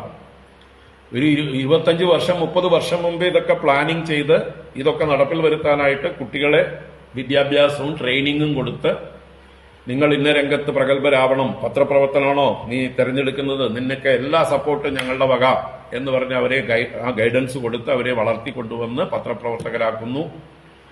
അതുപോലെ ഇന്നത്തെ കേരള രാഷ്ട്രീയം മുഴുവൻ പിടിച്ചടക്കിയിരിക്കുന്ന ആരാ? രണ്ട് വലതാണെങ്കിലും ഇടതാണെങ്കിലും എന്ന് പറഞ്ഞ പോലെ രണ്ട് സഖ്യങ്ങളെയും ഇന്ന് ഡോമിനേറ്റ് ചെയ്യുന്നത് ആരാ? ആരുടെ അജണ്ടകളാണ് ഇന്ന് ഇവിടെ രാഷ്ട്രീയക്കാർ സംസാരിക്കുന്നത്? അപ്പൊ മൊത്തത്തിൽ കേരളത്തെ വിഴുങ്ങിക്കൊണ്ടിരിക്കുന്ന ആ ഭയാനകമായിട്ടുള്ള ഒരു കാര്യത്തെക്കുറിച്ച് ഞങ്ങൾ ആരും ചർച്ച ചെയ്യാതിരിക്കുന്നില്ല. ഞങ്ങൾ നിരന്തരം ചർച്ച ചെയ്തുകൊണ്ടേയിരിക്കുന്നുണ്ട്. അതിന്റെ വേദികളിലൊക്കെ സംസാരിക്കുന്നുണ്ട്. ഇവിടെയും അതും സംസാരമുണ്ടായിരുന്നു. പക്ഷെ പരിമിതമായിട്ടുള്ള രീതിയിലേ പറ്റുള്ളൂ. കാരണം സമയപരിമിതി ഒന്നാമത്, പിന്നെ ഈ എന്താ പറയുക, ആശ്രമങ്ങൾ, മഠങ്ങൾ, അതുപോലെ അതിൽ വന്നു ചേർന്നിട്ടുള്ള മറ്റു പല സംഘടനാ പ്രവർത്തകരായിട്ടുള്ള ആളുകൾ, അവർക്കൊക്കെ വ്യത്യസ്ത രാഷ്ട്രീയ അഭിപ്രായങ്ങൾ ഉണ്ടാവും. അപ്പൊ അവരെയൊന്നും പെട്ടെന്ന് പ്രകോപിപ്പിക്കുന്ന രീതിയിലുള്ള ഒരു തീവ്രവാദ എന്താ പറയുക സ്വഭാവത്തില് സന്യാസിമാർ സംസാരിക്കാൻ പാടില്ല. സന്യാസിമാർക്ക് രാഷ്ട്രീയമില്ല പൊതുവെ. പക്ഷെ രാഷ്ട്രത്തിന്റെ നന്മ എന്ന് പറയുമ്പോൾ രാഷ്ട്രീയമുണ്ട്. അല്ലാതെ മറ്റ് ഇടത് വലത് നടുവ് എന്നുള്ള രീതിയിലൊന്നും രാഷ്ട്രീയം ഞങ്ങൾക്ക് ആർക്കും ഇല്ല. നമ്മുടെ രാഷ്ട്രത്തിന്റെ സെക്യൂരിറ്റിയെ കുറിച്ച് ചിന്തിക്കുമ്പോഴാണ് ഞങ്ങൾ പറയേണ്ടി വരുന്നത്. രാഷ്ട്രത്തിന്റെ നിലനിൽപ്പ് അപകടത്തിലാവുമ്പോഴാണ് നമുക്കതിൽ ഇടപെടേണ്ടി വരുന്നത്. അല്ലാതെ സന്യാസിമാര് രാഷ്ട്രീയത്തിൽ ന്യൂട്രലായിട്ട് നിൽക്കുന്നവരാണ്. പരശുരാമൻ ഇടപെടേണ്ടി വന്നില്ലേ ഒരു കാലത്ത്? ആ പരശുരാമൻ ഉണ്ടാക്കിയ ഭൂമിയാണ് കേരളം എന്നല്ലേ പറയപ്പെടുന്നത്. സന്യാസിമാര് താപസ്യന്മാരായിട്ട് ലോകത്തിന് മാതൃകകളായിട്ട് അവരെ ഒതുങ്ങിയിരുന്നവരാണ്. സനകാദികളൊന്നും രാഷ്ട്രീയത്തിൽ ഇടപെട്ടിട്ടില്ല, അല്ലെങ്കിൽ രാജ്യകാര്യങ്ങളിൽ ഇടപെട്ടിട്ടില്ല. നിവൃത്തി നിരതന്മാരായിട്ടുള്ളവർ അവരുടേതായിട്ടുള്ള ആ ബ്രഹ്മനിഷ്ഠയിൽ കഴിഞ്ഞുകൂടി എന്നല്ലാതെ സമൂഹത്തിലേക്ക് വലിയ കാര്യത്തിൽ ഇറങ്ങി പ്രവർത്തിച്ചിട്ടില്ല. അപ്പോ പരശുരാമനെ പോലെയുള്ള ആ ആചാര്യന്മാർ സമൂഹത്തിലേക്ക് ഇറങ്ങേണ്ടി വന്നു. അന്നത്തെ ക്ഷത്രിയർ ശരിയല്ലാത്തതുകൊണ്ട് അവരെ ഉന്മൂലനം ചെയ്യാൻ വേണ്ടി ഇറങ്ങേണ്ടി വന്നു. അതുപോലെ ഒരു കാലഘട്ടമാണ് ഇപ്പോ എന്നുള്ളത് കൊണ്ട് മാത്രമാണ് ഞങ്ങളൊക്കെ രാഷ്ട്രീയം തുറന്ന് സംസാരിക്കുന്നത്. രാഷ്ട്രത്തിന്റെ സെക്യൂരിറ്റിയെ, ഹൈന്ദവ ധർമ്മത്തിന്റെ സെക്യൂരിറ്റിയെ ഉദ്ദേശിച്ചുകൊണ്ട്.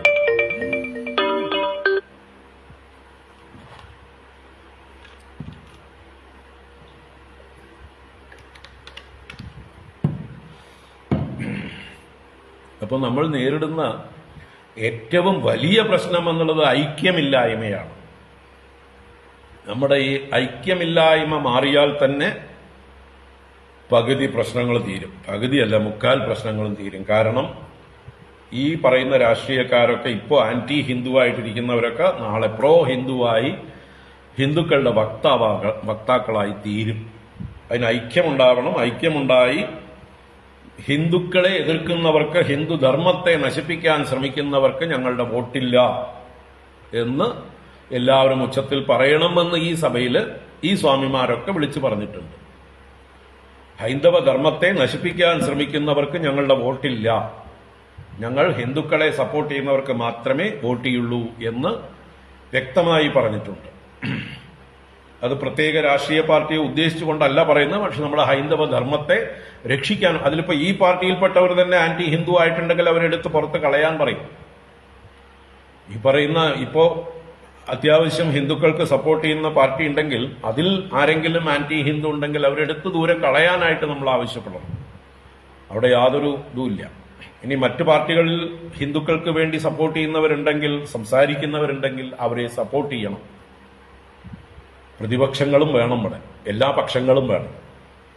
എല്ലാ പക്ഷത്തെയും നമുക്ക് നിലനിർത്തണം, എങ്കിലേ ജനാധിപത്യം ഉണ്ടാവുള്ളൂ. എല്ലാവരുടെ വോയിസും കേൾക്കണം. നമ്മുടെ ഹിന്ദുക്കളുടെ ഡോമിനേഷന്റെ ആവശ്യവുമില്ല ഇവിടെ. മറ്റു മതസ്ഥരും അവരുടെ പാട്ടിൽ അവരുടെ മതം അനുഷ്ഠിച്ചുകൊണ്ട് ജീവിക്കട്ടെ, അവരുടെ ആചാരാനുഷ്ഠാനങ്ങൾ ചെയ്തുകൊണ്ട് അവരും ജീവിച്ചോട്ടെ. അതിന് യാതൊരു തടസ്സവും നമ്മൾ ആരും നിൽക്കാൻ പോകുന്നില്ല. നമ്മുടെ മെക്കട്ടേക്ക് വരുമ്പോൾ മാത്രമാണ് നമുക്ക് നമ്മളെ ആക്രമിക്കുമ്പോഴാണ്, നമ്മളെ ന്യൂനപക്ഷമാക്കി നശിപ്പിക്കാൻ ശ്രമിക്കുമ്പോഴാണ് നമ്മൾ പ്രതികരിക്കേണ്ടി വരുന്നത്. അളമുട്ടിയാൽ ചേരയും കടിക്കും എന്നുള്ളത് കൊണ്ടാണ്. അല്ലാതെ അവരോട് യാതൊരു വിരോധവും നമുക്ക് ആർക്കും ഇല്ല. എല്ലാവരും നമ്മുടെ സഹോദരന്മാരാണ്. എല്ലാവരെയും നമുക്ക് ചേർത്ത് പിടിക്കാൻ ഇഷ്ടമാണ്. ആരോടും മത്സരിക്കുന്നതോ ശണ്ട കൂടുന്നതോ നമുക്ക് ഇഷ്ടമല്ല.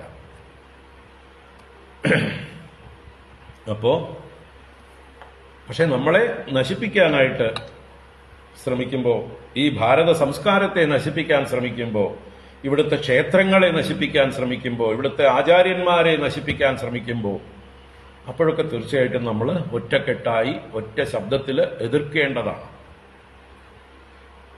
അതാണ് ഇവിടെ എടുത്തു പറയാനുള്ളത്. അപ്പൊ നമുക്കിവിടെ തൃശ്ശിവപേരൂർ വിളംബരം എന്ന പേരിൽ അവിടെ വായിച്ച ഒരു വിളംബരമുണ്ട്. രണ്ട് സഭയിലും വായിച്ചു.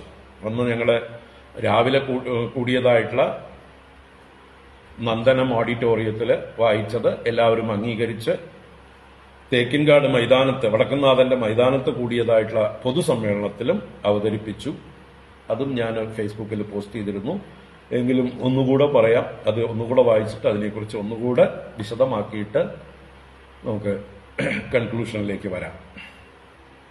അപ്പോൾ ഇവിടെ തൃശ്ശിവപേരൂർ സന്യാസി മഹാസംഗമം 24/3/2024 കേരളത്തിലെ ഹൈന്ദവ സമൂഹത്തിന് മുമ്പിൽ വയ്ക്കുന്ന തൃശ്ശിവപേരൂർ വിളംബരം. നാടിന്റെ സ്വത്വം ആധ്യാത്മികതയാണെന്ന് മനസ്സിലാക്കി സനാതനധർമ്മത്തെക്കുറിച്ച് അടിസ്ഥാന വിവരങ്ങൾ മനസ്സിലാക്കാൻ പരമാവധി ശ്രമിക്കുകയും സനാതനധർമ്മത്തെ അധിക്ഷേപിക്കുന്ന തെറ്റായ പ്രവണതകളെ സമാജത്തിന്റെ ശ്രദ്ധയിൽ കൊണ്ടുവരികയും അവയെ ശക്തിയുക്തം എതിർക്കുകയും ചെയ്യും. ഇത് വളരെ ഡീറ്റെയിൽ ആയിട്ട് ചർച്ച ചെയ്ത വിഷയങ്ങളാണ് ഇവിടെ മീറ്റിംഗിൽ. അത് മുഴുവൻ ഇവിടെ അവതരിപ്പിക്കാൻ പറ്റും. ഒരു വിളംബരം ആവുമ്പോൾ ഏറ്റവും നട്ഷെല്ലായിട്ടേ അത് അവതരിപ്പിക്കാൻ പറ്റുള്ളൂ. അപ്പോൾ നമ്മുടെ സ്വത്വം എന്നുള്ളത് ആധ്യാത്മികതയാണ് എന്നെടുത്തു പറയണം. ആർഷഭാരതമാണിത്. ആർഷം എന്നാൽ ഋഷിയുടേത് എന്നാണ്. ആ ഋഷിയുടെ അറിവിൽ ഉറച്ചതായിട്ടുള്ള സംസ്കാരമാണ് നമ്മുടെ സംസ്കാരം. അത് ആധ്യാത്മികമാണ്, അതിന്റെ അടിസ്ഥാനം. എല്ലാവരും ഒരാത്മാവാണ്, ഒരൊറ്റ ആത്മാവേ ഉള്ളൂ. ആ ഒരു ദർശനത്തിൽ ഉറച്ചതാണ് നമ്മുടെ സനാതനധർമ്മം. അപ്പൊ ആധ്യാത്മികയാണെന്ന് മനസ്സിലാക്കി സനാതനധർമ്മത്തെക്കുറിച്ച് അടിസ്ഥാന വിവരങ്ങൾ മനസ്സിലാക്കാൻ പരമാവധി ശ്രമിക്കുകയും. അപ്പൊ ഓരോരുത്തരും എടുക്കേണ്ട ഒരു പ്രതിജ്ഞ പോലെയാണ് ഇത് പറഞ്ഞിട്ടുള്ളത്. അല്ലാതെ ഒരു എന്തെങ്കിലും ഒരു അടിച്ചേൽപ്പിക്കൽ ഇവിടെ ആരും ഉണ്ടായിട്ടില്ല. സന്യാസിമാർ ഡിക്റ്റേറ്റ് ചെയ്യല്ല ഇവിടെ, നിങ്ങൾ ഇതെല്ലാം ചെയ്തിരിക്കണമെന്ന്.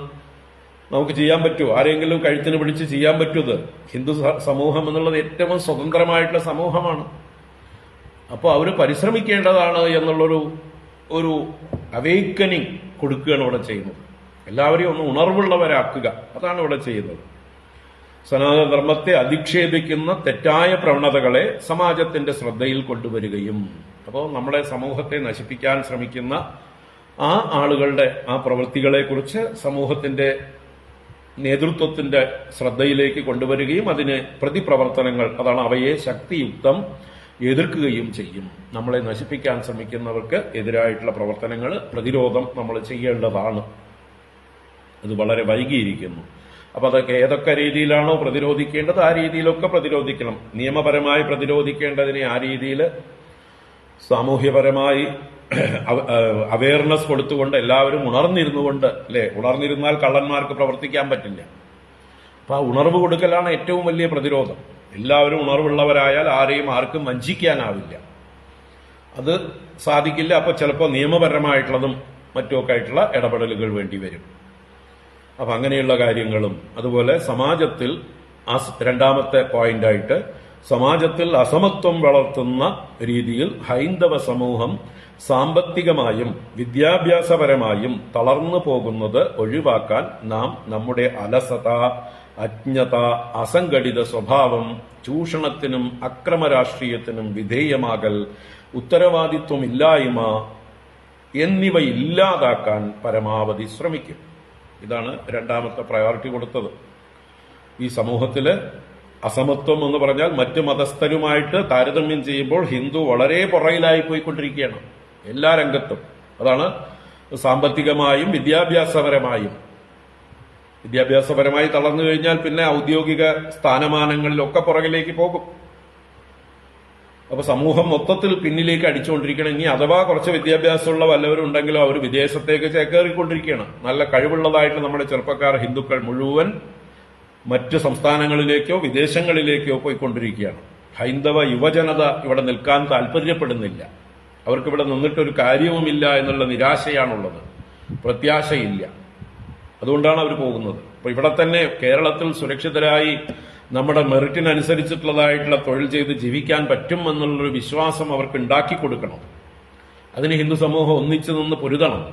അതിനുള്ള എന്താ പറയുക, നിയമപരമായിട്ടുള്ള കാര്യങ്ങളും അതുപോലെ തന്നെ ബാക്കിയുള്ള ഇൻഫ്രാസ്ട്രക്ചർ കാര്യങ്ങൾ, സാമ്പത്തികമായിട്ടുള്ള കാര്യങ്ങൾ എല്ലാം കൊണ്ടും നമ്മൾ സപ്പോർട്ട് ചെയ്താൽ ഇവിടെയുള്ള ചെറുപ്പക്കാർ ഇവിടെ തന്നെ പഠിക്കാനും ഇവിടെ തന്നെ നിൽക്കാനും സാധിക്കും. അപ്പോ എന്താ പറയുക, കോളേജുകളിലൊക്കെ ഉള്ള രാഷ്ട്രീയ അതിപ്രസരം കൊണ്ട് നമ്മുടെ കുട്ടികൾ ഗരാവോ ചെയ്യുന്നതും അല്ലെങ്കിൽ എന്താ പറയുക റാഗിംഗ് ചെയ്യപ്പെടുന്നതും കൊല ചെയ്യപ്പെടുന്നതും ഒക്കെ ചർച്ചാ വിഷയമായി. അവിടെ സിദ്ധാർത്ഥന്റെ ആ എന്താ പറയുക അതിക്രൂരമായിട്ടുള്ള കൊലയെക്കുറിച്ചൊക്കെ ചിദാനന്ദപുരി സ്വാമിജിയും മറ്റു സ്വാമിജിമാരും ഒക്കെ സംസാരിച്ചു. അപ്പൊ ഇതൊക്കെ വരുന്നത് നമ്മുടെ ഈ സമൂഹത്തിൽ, ഹിന്ദു സമൂഹത്തിലും മറ്റുമൊക്കെ ഉണ്ടായിട്ടുള്ള അറിവില്ലായ്മയുടെയും ഈ അധികമായിട്ടുള്ള രാഷ്ട്രീയ അടിമത്തം കൊണ്ടും ഉണ്ടായിട്ടുള്ളതാണ്. അപ്പൊ അങ്ങനെയുള്ള ഹിന്ദു സമൂഹത്തിൽ അവയർനെസ് കൊടുക്കാൻ നമ്മൾ എല്ലാവരും ജാഗരൂകരാവണം. അപ്പൊ അജ്ഞത, അസംഘടിത സ്വഭാവം, ചൂഷണത്തിനും അക്രമരാഷ്ട്രീയത്തിനും വിധേയമാകൽ, ഉത്തരവാദിത്വമില്ലായ്മ. ഇവിടെ ഹിന്ദുക്കൾക്കാർക്കും ഉത്തരവാദിത്വമില്ലാതെയാണ് പെരുമാറുന്നത്. ഇപ്പൊ ഈ പറഞ്ഞ ഇന്നലെയും ഞാൻ നോക്കിയിട്ട് വിപരീതമായിട്ടുള്ള പോസ്റ്റിംഗ് ഇട്ട ആളുകൾ പോലും ഉത്തരവാദിത്വമില്ലായ്മയാണ് കാണിച്ചത്. ഒന്നിച്ചു നിൽക്കേണ്ടതിന് പകരം, സംഘടിച്ചു നിൽക്കേണ്ടതിന് പകരം അഭിപ്രായ വ്യത്യാസം ഉണ്ടെങ്കിൽ പോലും അത് ആചാര്യന്മാരെ നേരിൽ വിളിച്ച് ചോദിക്കാം. ചിദാനന്ദപുരി സ്വാമിജി ഇന്ന് ആർക്കും എപ്പോഴും വിളിച്ചാൽ കിട്ടുന്ന ആളാണ്. അദ്ദേഹത്തിന് തിരക്ക് പരിപാടികളല്ലെങ്കിൽ, ഫോണിൽ അദ്ദേഹം ഫ്രീ ആണെങ്കിൽ തീർച്ചയായിട്ടും അദ്ദേഹത്തെ ആർക്കും വിളിക്കാവുന്നതാണ്. അങ്ങനെ എത്രയോ ആളുകൾ അദ്ദേഹത്തെ നിരന്തരം വിളിച്ചുകൊണ്ടേയിരിക്കുന്നു, രാവും പകലുമില്ലാതെ. അപ്പൊ ഈ പറയുന്ന ലീഡേഴ്സ് ആയിട്ടുള്ള ആളുകൾക്ക് അദ്ദേഹം ഈസിലി അക്സസബിൾ ആണ്. കാരണം അവർ തമ്മിലുള്ള ബന്ധം അവർ വിളിച്ച് ചോദിക്കാമായിരുന്നു, സ്വാമിജി എന്താ ഇതിങ്ങനെ? അന്ന് അവിടെ ഇത് മാത്രമേ ചർച്ച ചെയ്തുള്ളൂ, ഏത് ഷർട്ട് ഇടാൻ പാടില്ല ക്ഷേത്രങ്ങളിൽ എന്നുള്ളതിന്, ആ നിരോധത്തെ നീക്കണം എന്നുള്ളതാണ് പത്രത്തില് ഹെഡ്ലൈറ്റ് ആയിട്ട് വന്നത്. അപ്പൊ അത് മാത്രമാണോ അവിടെ ചർച്ചാ വിഷയം? അത് ഞങ്ങൾക്ക് തന്നെ ലജ്ജ തോന്നുന്നു. കാരണം ഇത്രയും വലിയ സന്യാസി സമൂഹം അവിടെ കൂടിയിട്ട് ക്ഷേത്രങ്ങളിൽ ഷർട്ട് ധരിക്കുന്നതിനെ കുറിച്ചാണോ പ്രധാനമായിട്ട് ഞങ്ങൾ ചർച്ച ചെയ്യേണ്ടത്? അതിനു വേണ്ടിയിട്ട് ഇത്രയും വലിയ സമ്മേളനം വേണോ? നേരം പോക്കല്ലേ? ഞങ്ങൾക്ക് തന്നെ അത് നിസ്സാരമായിട്ടുള്ള, അല്ലെങ്കിൽ ഞങ്ങളെ നിന്ദിച്ചതിന് തുല്യമായിട്ടാണ് പത്രവാർത്ത ഞങ്ങൾക്ക് തോന്നിയിട്ടുള്ളത്. അത് മനഃപൂർവ്വമാണ്. പത്രക്കാരങ്ങനെയാണ്, വിധർമ്മം പ്രവർത്തിക്കുകയാണ്. അപ്പോൾ തീർച്ചയായിട്ടും അത് നമുക്ക് ഇഷ്ടപ്പെട്ടിട്ടില്ല. മറ്റു പല പത്രക്കാരും കുറച്ചെങ്കിലും ഭേദപ്പെട്ട രീതിയിൽ എഴുതിയിട്ടുണ്ട്. ഏത് പത്രമാണെന്ന് എനിക്ക് അറിയില്ല, എനിക്ക് കട്ടിങ്സ് മാത്രമേ ഞാൻ കണ്ടുള്ളൂ. ഏത് പത്രമാണ് ഈ ഷർട്ടിന് വിരുദ്ധമായിട്ട് എഴുതിയത്? അപ്പോൾ ആ വിഷയം ചർച്ച ചെയ്യണമെങ്കിൽ തന്നെ അത് നമുക്ക് വരുന്നുണ്ട്. അഞ്ചാമത്തെ പോയിന്റായിട്ട് ഒരുപാട് ചർച്ച ചെയ്യാണ്ട് ഷർട്ട് ധരിക്കേണ്ട കാര്യത്തിൽ. അതിലേക്ക് വരാൻ നമുക്കിപ്പോൾ ഓരോ പോയിന്റും വായിച്ചു പോവാം. ക്ഷേത്രങ്ങളെ നാമജപം, സേവാപ്രവർത്തനം, സത്സംഗം, ആധ്യാത്മിക പഠനം, അതിന്റെ പ്രചാരണം, സാന്ത്വന പരിചരണം എന്നിവയ്ക്കുള്ള കേന്ദ്രങ്ങളാക്കി മാറ്റാൻ ജാഗരൂകരാകണം. ക്ഷേത്രോത്സവങ്ങൾ, ചടങ്ങുകൾ എന്നിവയോടനുബന്ധിച്ചും അല്ലാതെയും നടക്കുന്ന അനാവശ്യ ധൂർത്തുകൾ, അസന്മാർഗിക ആചരണങ്ങൾ എന്നിവയിൽ നിന്നും നാം പൂർണ്ണമായും വിട്ടുനിൽക്കുന്നു. ഇത് ഓരോരോ ചുരുങ്ങിയ വാക്കുകളാണ്, ഒരു മെസ്സേജ് മാത്രമാണത്. ഈ വിളംബരം എന്നുള്ളത് സമൂഹത്തിനുള്ള ഒരു സന്ദേശം മാത്രമാണ്. ഇതിന്റെ ഡീറ്റെയിൽസ് ഒക്കെ കുറെ ചർച്ച ചെയ്തു. അപ്പോൾ വാസ്തവത്തിൽ നമ്മുടെ ക്ഷേത്രങ്ങളാണ് ഹിന്ദുവിന്റെ ഏറ്റവും വലിയ സ്വത്ത്. അത് നമ്മൾ വീണ്ടെടുക്കണം. അത് പരിപൂർണമായിട്ട് ഇന്നത്തെ രാഷ്ട്രീയക്കാര്, അവിശ്വാസികളായിട്ടുള്ള രാഷ്ട്രീയക്കാര് നശിപ്പിക്കാൻ വേണ്ടി അതിന്റെ ഭരണം ഏറ്റെടുത്തുകൊണ്ട് ദേവസ്വം എന്നുള്ള പേരിൽ ഗവൺമെന്റിന്റെ അധികാര ദുർവിനിയോഗം ചെയ്തുകൊണ്ട് ഇപ്പോഴും പുതിയ പുതിയ ക്ഷേത്രങ്ങൾ പിടിച്ചെടുക്കാനുള്ളതായിട്ടുള്ള ശ്രമം അവർ നടത്തിക്കൊണ്ടേയിരിക്കുന്നുണ്ട്. രാത്രിയിലും ഒളിഞ്ഞും പാത്തും പതുങ്ങിയും പല രീതിയിൽ വന്ന്, അതുപോലെ തന്നെ ക്ഷേത്രത്തിലെ ജീവനക്കാരെ പല രീതിയിൽ പ്രലോഭിപ്പിച്ചുകൊണ്ടും ഒക്കെ നിങ്ങൾക്ക് ദേവസ്വം നല്ല ശമ്പളം തരും, നിങ്ങൾ ദേവസ്വത്തിന് അനുകൂലമായിട്ട് നിൽക്കണം എന്നൊക്കെ പറഞ്ഞ് പ്രലോഭിപ്പിച്ച് പലരെയും അതിനനുകൂലമാക്കി മാറ്റി. അങ്ങനെ ദേവസ്വം ഏറ്റെടുത്ത ശേഷം ഇപ്പോ മാസങ്ങളായി പല ദേവസ്വ ക്ഷേത്രങ്ങളിലും ചെറിയ ക്ഷേത്രങ്ങളിലൊന്നും ശമ്പളം കൊടുക്കാതെ ഈ പറഞ്ഞ ദേവസ്വം അനുകൂലികളായി തീർന്ന ആ ശാന്തിക്കാരും മറ്റു ജോലിക്കാരും ഒക്കെ ഇപ്പൊ പെരുവഴിയിലായിട്ടുണ്ട്. അവർക്ക് വലിയ ശമ്പളം തരാം, നിങ്ങളുടെ സെക്യൂരിറ്റി ഞങ്ങൾ ഉറപ്പാക്കാം എന്നൊക്കെ പറഞ്ഞ അതേ ദേവസ്വം ഇപ്പോൾ ശമ്പളം കൊടുത്തിട്ട് മാസങ്ങളായി പലരോട് നിങ്ങൾ അന്വേഷിച്ചു നോക്കൂ. ദേവസ്വം ക്ഷേത്രങ്ങളിൽ പ്രവർത്തിക്കും. അതുപോലെ ദേവസ്വം ക്ഷേത്രത്തില് പൈസ ഏതൊക്കെ രീതിയിൽ വഴിപാടായിട്ട് ഉണ്ടാക്കണം, അല്ലെങ്കിൽ ധനസമാഹരണം ചെയ്യാൻ മാത്രമേ അവിടെയുള്ള മറ്റ് ഭക്തന്മാർക്കും അർഹതയുള്ളൂ. അതെങ്ങനെ ചെലവാക്കണം എന്ന് തീരുമാനിക്കുന്നത് ഈ പറഞ്ഞ രാഷ്ട്രീയക്കാരാണ്, ഈ ധൂർത്തന്മാരാണ്, ഈ അവിശ്വാസികളാണ്. ഈശ്വരനെ കുറിച്ച് അല്പം പോലും ഭക്തിയോ ആചാരാനുഷ്ഠാനങ്ങളിൽ അല്പം പോലും ബഹുമാനമോ ഇല്ലാത്ത ഈ ധൂർത്തന്മാരാണ് നമ്മൾ ഹിന്ദുക്കൾ ആറ്റിക്കുറുക്കി കൊടുക്കുന്നതായിട്ടുള്ള ആ പൈസകൾ ധൂർത്തടിക്കുന്നു. അപ്പൊ അതിനൊക്കെ സ്വതന്ത്രമാക്കണമെങ്കിൽ തീർച്ചയായിട്ടും നമ്മൾ ഒന്നിച്ചു നിന്നാലേ പറ്റുള്ളൂ. കാരണം ഇപ്പൊ ഇങ്ങനെ തന്നെ അഭിപ്രായ വ്യത്യാസങ്ങളോടുകൂടി ഇരുന്നാൽ ആര് ഭരിക്കും ഈ ക്ഷേത്രങ്ങളെ എന്നുള്ളതായിട്ടുള്ള ചർച്ച വരും. ഇങ്ങനെ വിഘടിച്ചു നിൽക്കുന്ന ഈ സമൂഹം എങ്ങനെ ഒന്നിച്ച് ക്ഷേത്രങ്ങളെ മുന്നോട്ട് കൊണ്ടുപോകും എന്നുള്ളതായിട്ടുള്ള ചർച്ച വരും. അപ്പൊ നമ്മുടെ ഈ എന്തെല്ലാം അഭിപ്രായ വ്യത്യാസങ്ങളും വിഘടന സ്വഭാവം ഉണ്ടെങ്കിലും ഒക്കെ മാറ്റിവെച്ചുകൊണ്ട് ഒന്നിച്ചാൽ മാത്രമേ നമുക്കിതെല്ലാം വീണ്ടെടുത്ത് ശരിക്കും അർഹിക്കുന്ന ആളുകളെ അതിന്റെ ഭരണസ്ഥാനത്തിരുത്തിക്കൊണ്ട് നിസ്സംഗരായിരിക്കുന്ന, സ്വതന്ത്രരായിരിക്കുന്ന, അറിവുള്ളവരായിരിക്കുന്ന, ആചാര്യ തുല്യന്മാരായിരിക്കുന്ന ആളുകൾ ഈ ക്ഷേത്ര ഭരണങ്ങളുടെ മുന്നിലോട്ട് വരണം. അവരുടെ കയ്യിൽ സുരക്ഷിതമായിരിക്കണം നമ്മുടെ ക്ഷേത്രങ്ങൾ. അതിനുവേണ്ടിയാണ് നമ്മളെല്ലാം ഒറ്റക്കെട്ടായി നിൽക്കേണ്ടത്. അതിന് നമ്മളൊക്കെ ഞങ്ങൾ അഭിപ്രായങ്ങൾ പറഞ്ഞിരുന്നു. ഈ ഇലക്ഷൻ കഴിഞ്ഞ് പുതിയ ഗവൺമെന്റ് നല്ല ഭൂരിപക്ഷത്തോടുകൂടി വരികയാണെങ്കിൽ അവിടെ നമ്മൾ ഇവിടുന്ന് കേരളത്തിൽ നിന്ന് സന്യാസിമാരുടെ ഒരു ഡെലിഗേഷൻ തന്നെ അവിടെ പ്രധാനമന്ത്രിയെ നേരിട്ട് ചെന്ന് കാണാനുള്ള ഒരു ഏർപ്പാട് ചെയ്ത് നേരിട്ട് ചെന്ന് കണ്ട് നിവേദനം കൊടുത്ത് ഈ ക്ഷേത്രങ്ങളെ എന്താ പറയുക, സംസ്ഥാനങ്ങളുടെ ലിസ്റ്റിൽ നിന്ന് ഒഴിവാക്കി, കൺകറന്റ് ലിസ്റ്റ് എന്ന് പറയില്ല, അതിൽ നിന്ന് ഒഴിവാക്കിക്കൊണ്ട് കേന്ദ്ര നിയന്ത്രണത്തിലേക്ക് ആക്കുന്നതായിട്ടുള്ള നിയമം കൊണ്ടുവരാനായിട്ട് ഞങ്ങൾ പ്രഷർ ചെയ്യും, നിർബന്ധിക്കും. അതിന് വരട്ടെ, ഭരണം എന്താ പറയുക, പുതിയ ഭരണം വരട്ടെ. നല്ല ഭൂരിപക്ഷത്തിൽ വരുമ്പോൾ അവർക്കും അത് ചെയ്യാൻ പറ്റും. നല്ല ഭൂരിപക്ഷം വന്നാലേ ഇതൊക്കെ അവർക്ക് നിയമ നടപടികൾ എടുക്കാൻ പറ്റുള്ളൂ. പുതിയ നിയമങ്ങൾ ഉണ്ടാക്കി കൊണ്ടുവരാനും അത് നടപ്പിൽ വരുത്തണമെങ്കിലും അവർക്കും പൂർണ്ണ ഒരു കോൺഫിഡൻസ് വരണം. അതിന് വേണ്ടതായിട്ടുള്ള പ്രയത്നം ചെയ്യുമെന്ന് ഞങ്ങൾ സംസാരിച്ചു വെച്ചിട്ടുണ്ട്. അതൊന്നും വളരെ ഓപ്പണായിട്ട് പബ്ലിക്കായിട്ട് നമ്മൾ പറഞ്ഞില്ല എന്ന് മാത്രമേ ഉള്ളൂ. അപ്പൊ അതൊക്കെ നടക്കും, അതൊക്കെ അതിന്റെ പാട്ടിന് നടക്കും. സന്യാസിമാരുടെ ഡെലിഗേഷൻ അടുത്ത പ്രധാനമന്ത്രി സ്ഥാനം ഏറ്റെടുത്തു കഴിഞ്ഞാൽ ആരാണെങ്കിലും ചെന്ന് കണ്ട് നമ്മൾ ഇതിനെക്കുറിച്ചിട്ടുള്ള നിർബന്ധമായിട്ടുള്ള മാറ്റം വരുത്താനുള്ള ശ്രമം ചെയ്യും. കേരളത്തിലെ ക്ഷേത്രങ്ങൾ മാത്രമല്ല, ഭാരതത്തിൽ തമിഴ്നാടാണ് ഏറ്റവും അധികം നരകിക്കുന്നത്. തമിഴ്നാട് DMK ഭരണത്തിന്റെ കീഴിൽ എത്രയോ ക്ഷേത്രങ്ങളെ നശിപ്പിച്ചുകൊണ്ടിരിക്കണം. ശരിക്കും ലോക അത്ഭുതങ്ങളാണ് തമിഴ്നാട്ടിലെ ക്ഷേത്രങ്ങൾ. നമ്മുടെ കേരളത്തിലെ ക്ഷേത്രങ്ങളൊന്നും ഒന്നുമല്ല അതിന്റെ മുമ്പിൽ. അങ്ങനെയുള്ള എന്താ പറയുക, സ്മാരകങ്ങളായി നിലനിൽക്കേണ്ട അത്ഭുതങ്ങളായിരിക്കുന്ന മധുരയും കാഞ്ചീപുരവും തഞ്ചാവൂരും തിരുവണ്ണാമലയും രാമേശ്വരവും അതുപോലെയുള്ളതായിട്ടുള്ള മഹാക്ഷേത്രങ്ങൾ എത്രയാണ് ഗവൺമെന്റിന്റെ മനഃപൂർവമായിട്ടുള്ള അവഗണനയും സ്വയം അതിനെ നശിപ്പിക്കണമെന്നുള്ളതായിട്ടുള്ള അജണ്ടയും കൊണ്ട് നശിപ്പിച്ചുകൊണ്ടിരിക്കുന്നത്. അവിടെയുള്ള മതപരിവർത്തന സംഘങ്ങൾക്ക് സൗകര്യമൊരുക്കി കൊടുത്തുകൊണ്ടിരിക്കുകയാണ് ഇപ്പോഴത്തെ തമിഴ്നാട്ടിലുള്ള DMK സർക്കാർ ചെയ്തുകൊണ്ടിരിക്കുന്നത്.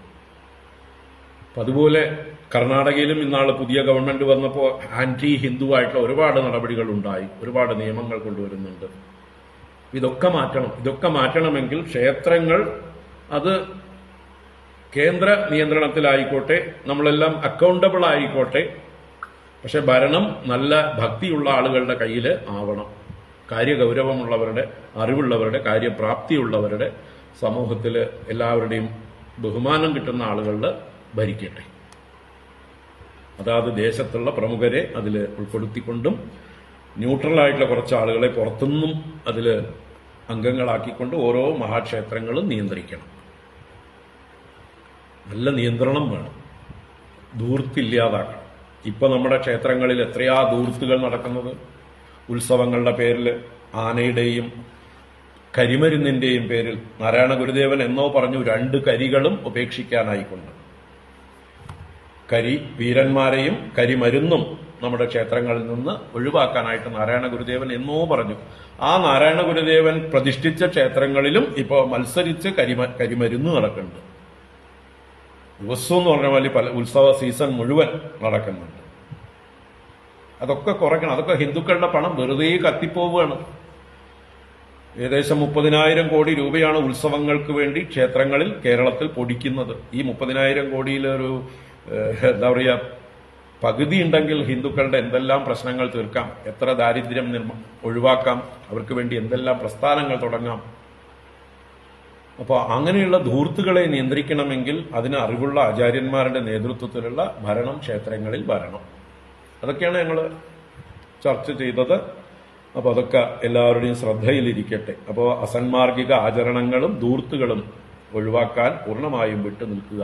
നമ്മൾ ഓരോരുത്തരും അതിലേക്ക്, വെടിക്കെട്ടിനാണെങ്കിൽ ഞാൻ പൈസ തരില്ല, ആനകളെ ഉപദ്രവിക്കാനാണെങ്കിൽ ഞാൻ പൈസ തരില്ല. അപ്പൊ ക്ഷേത്രങ്ങളിലൊക്കെ നമുക്ക് ആന തീർത്തും ഒഴിവാക്കാൻ പറ്റില്ല. ഒരു ചെറിയ ക്ഷേത്രങ്ങളിലൊക്കെ 1 ആന മതി. ഇത്രയും ഇതായിട്ടുള്ള ക്ഷേത്രങ്ങളിൽ 3 ആന ധാരാളം മതി. വലിയ മഹാക്ഷേത്രങ്ങളിൽ വലിയ പൂരങ്ങളും ഇതൊക്കെ നടക്കുമ്പോൾ മാക്സിമം 9 ആന, അതിൽ കൂടുതൽ എന്താ പറയുക, ആനകളെയൊന്നും നിരത്തേണ്ട ഒരു കാര്യവും ഇല്ല. അത് വലിയ ആ പൂരത്തിന്റെ ആ കൊഴുപ്പ് കുറയ്ക്കാതിരിക്കാൻ വേണ്ടി ദേശീയ ഉത്സവം അല്ലെങ്കിൽ ലോകം മുഴുവൻ ശ്രദ്ധിക്കുന്ന ആ ഉത്സവം അതിന്റെ കൊഴുപ്പ് നിലനിർത്താൻ വേണ്ടി, ആവശ്യമുണ്ടായിട്ടല്ല, അത്യാവശ്യമായിട്ടല്ല, അത് അതിന്റെ ആ ഗാംഭീര്യം കുറയ്ക്കാതിരിക്കാൻ വേണ്ടി. അല്ലാതെ ചെറു ക്ഷേത്രങ്ങളിലൊക്കെ ആനയ്ക്ക് പകരം രഥോത്സവങ്ങൾ ആരംഭിക്കാം. തമിഴ്നാട്ടിലൊക്കെ എല്ലായിടത്തും രഥമാണ്. ഒരു ഉപദ്രവമില്ല, ആർക്കും ഉപദ്രവമില്ല. ആന വിരളുന്നില്ല, ആന ആരെയും ഉപദ്രവിക്കുന്നില്ല, അത്രയും കാശ് ചെലവുമില്ല. ഇവിടെ ഇപ്പൊ കേരളത്തിൽ എത്രയാ ഈ സീസണിൽ, ഈ വെയിലത്ത്, ഈ ചൂടില് ആന വിരളുന്നത്, ആന അപകടങ്ങൾ ഉണ്ടാക്കുന്നത് എത്രയാണ് ദിവസവും കാണുന്നത് നമ്മൾ. ഇതൊക്കെ കുറയ്ക്കണം. അപ്പൊ അത് അങ്ങനെ ഇരിക്കട്ടെ. 4ാമത്തെ പോയിന്റ്, കുടുംബങ്ങളുടെ ശിഥിലീകരണം ഒഴിവാക്കാൻ മദ്യത്തിന്റെയും മയക്കുമരുന്നിന്റെയും ഉപയോഗം, കുടുംബ ഭദ്രതയ്ക്ക് പകരം ഉയരുന്ന അരാജക ചിന്തകൾ, അനവസരങ്ങളിലുള്ള വിദ്യാഭ്യാസ കുടിയേറ്റം, ആത്മഹത്യാ പ്രവണതകൾ എന്നിവ ഒഴിവാക്കാൻ പരിശ്രമിക്കും. കുടുംബങ്ങളിൽ സന്ധ്യാനാമ ജപം, സ്വാധ്യായം, ധാർമ്മിക ചിന്തയ്ക്കുള്ള അന്തരീക്ഷം, വ്രതാനുഷ്ഠാനങ്ങൾ എന്നിവയെ പോഷിപ്പിക്കാൻ നാം പരമാവധി ശ്രമിക്കും. ആരാ പറയുന്നത്? സന്യാസി സമൂഹമാണ് പറയുന്നത്. ഞങ്ങൾ പരമാവധി ശ്രമിക്കുമെന്നാണ്. അപ്പൊ ഇതൊക്കെ വെറുതെ ഇരിക്കലാണോ? ഓരോ കാര്യത്തിനും അതിൻ്റെതായിട്ടുള്ള പ്രവർത്തന പദ്ധതികൾ ഉണ്ടാവും. ഭാവിയിൽ അത് വരുന്ന 1 വർഷത്തേക്ക് വലിയ വലിയ പദ്ധതികൾ തയ്യാറാക്കുന്നുണ്ട്.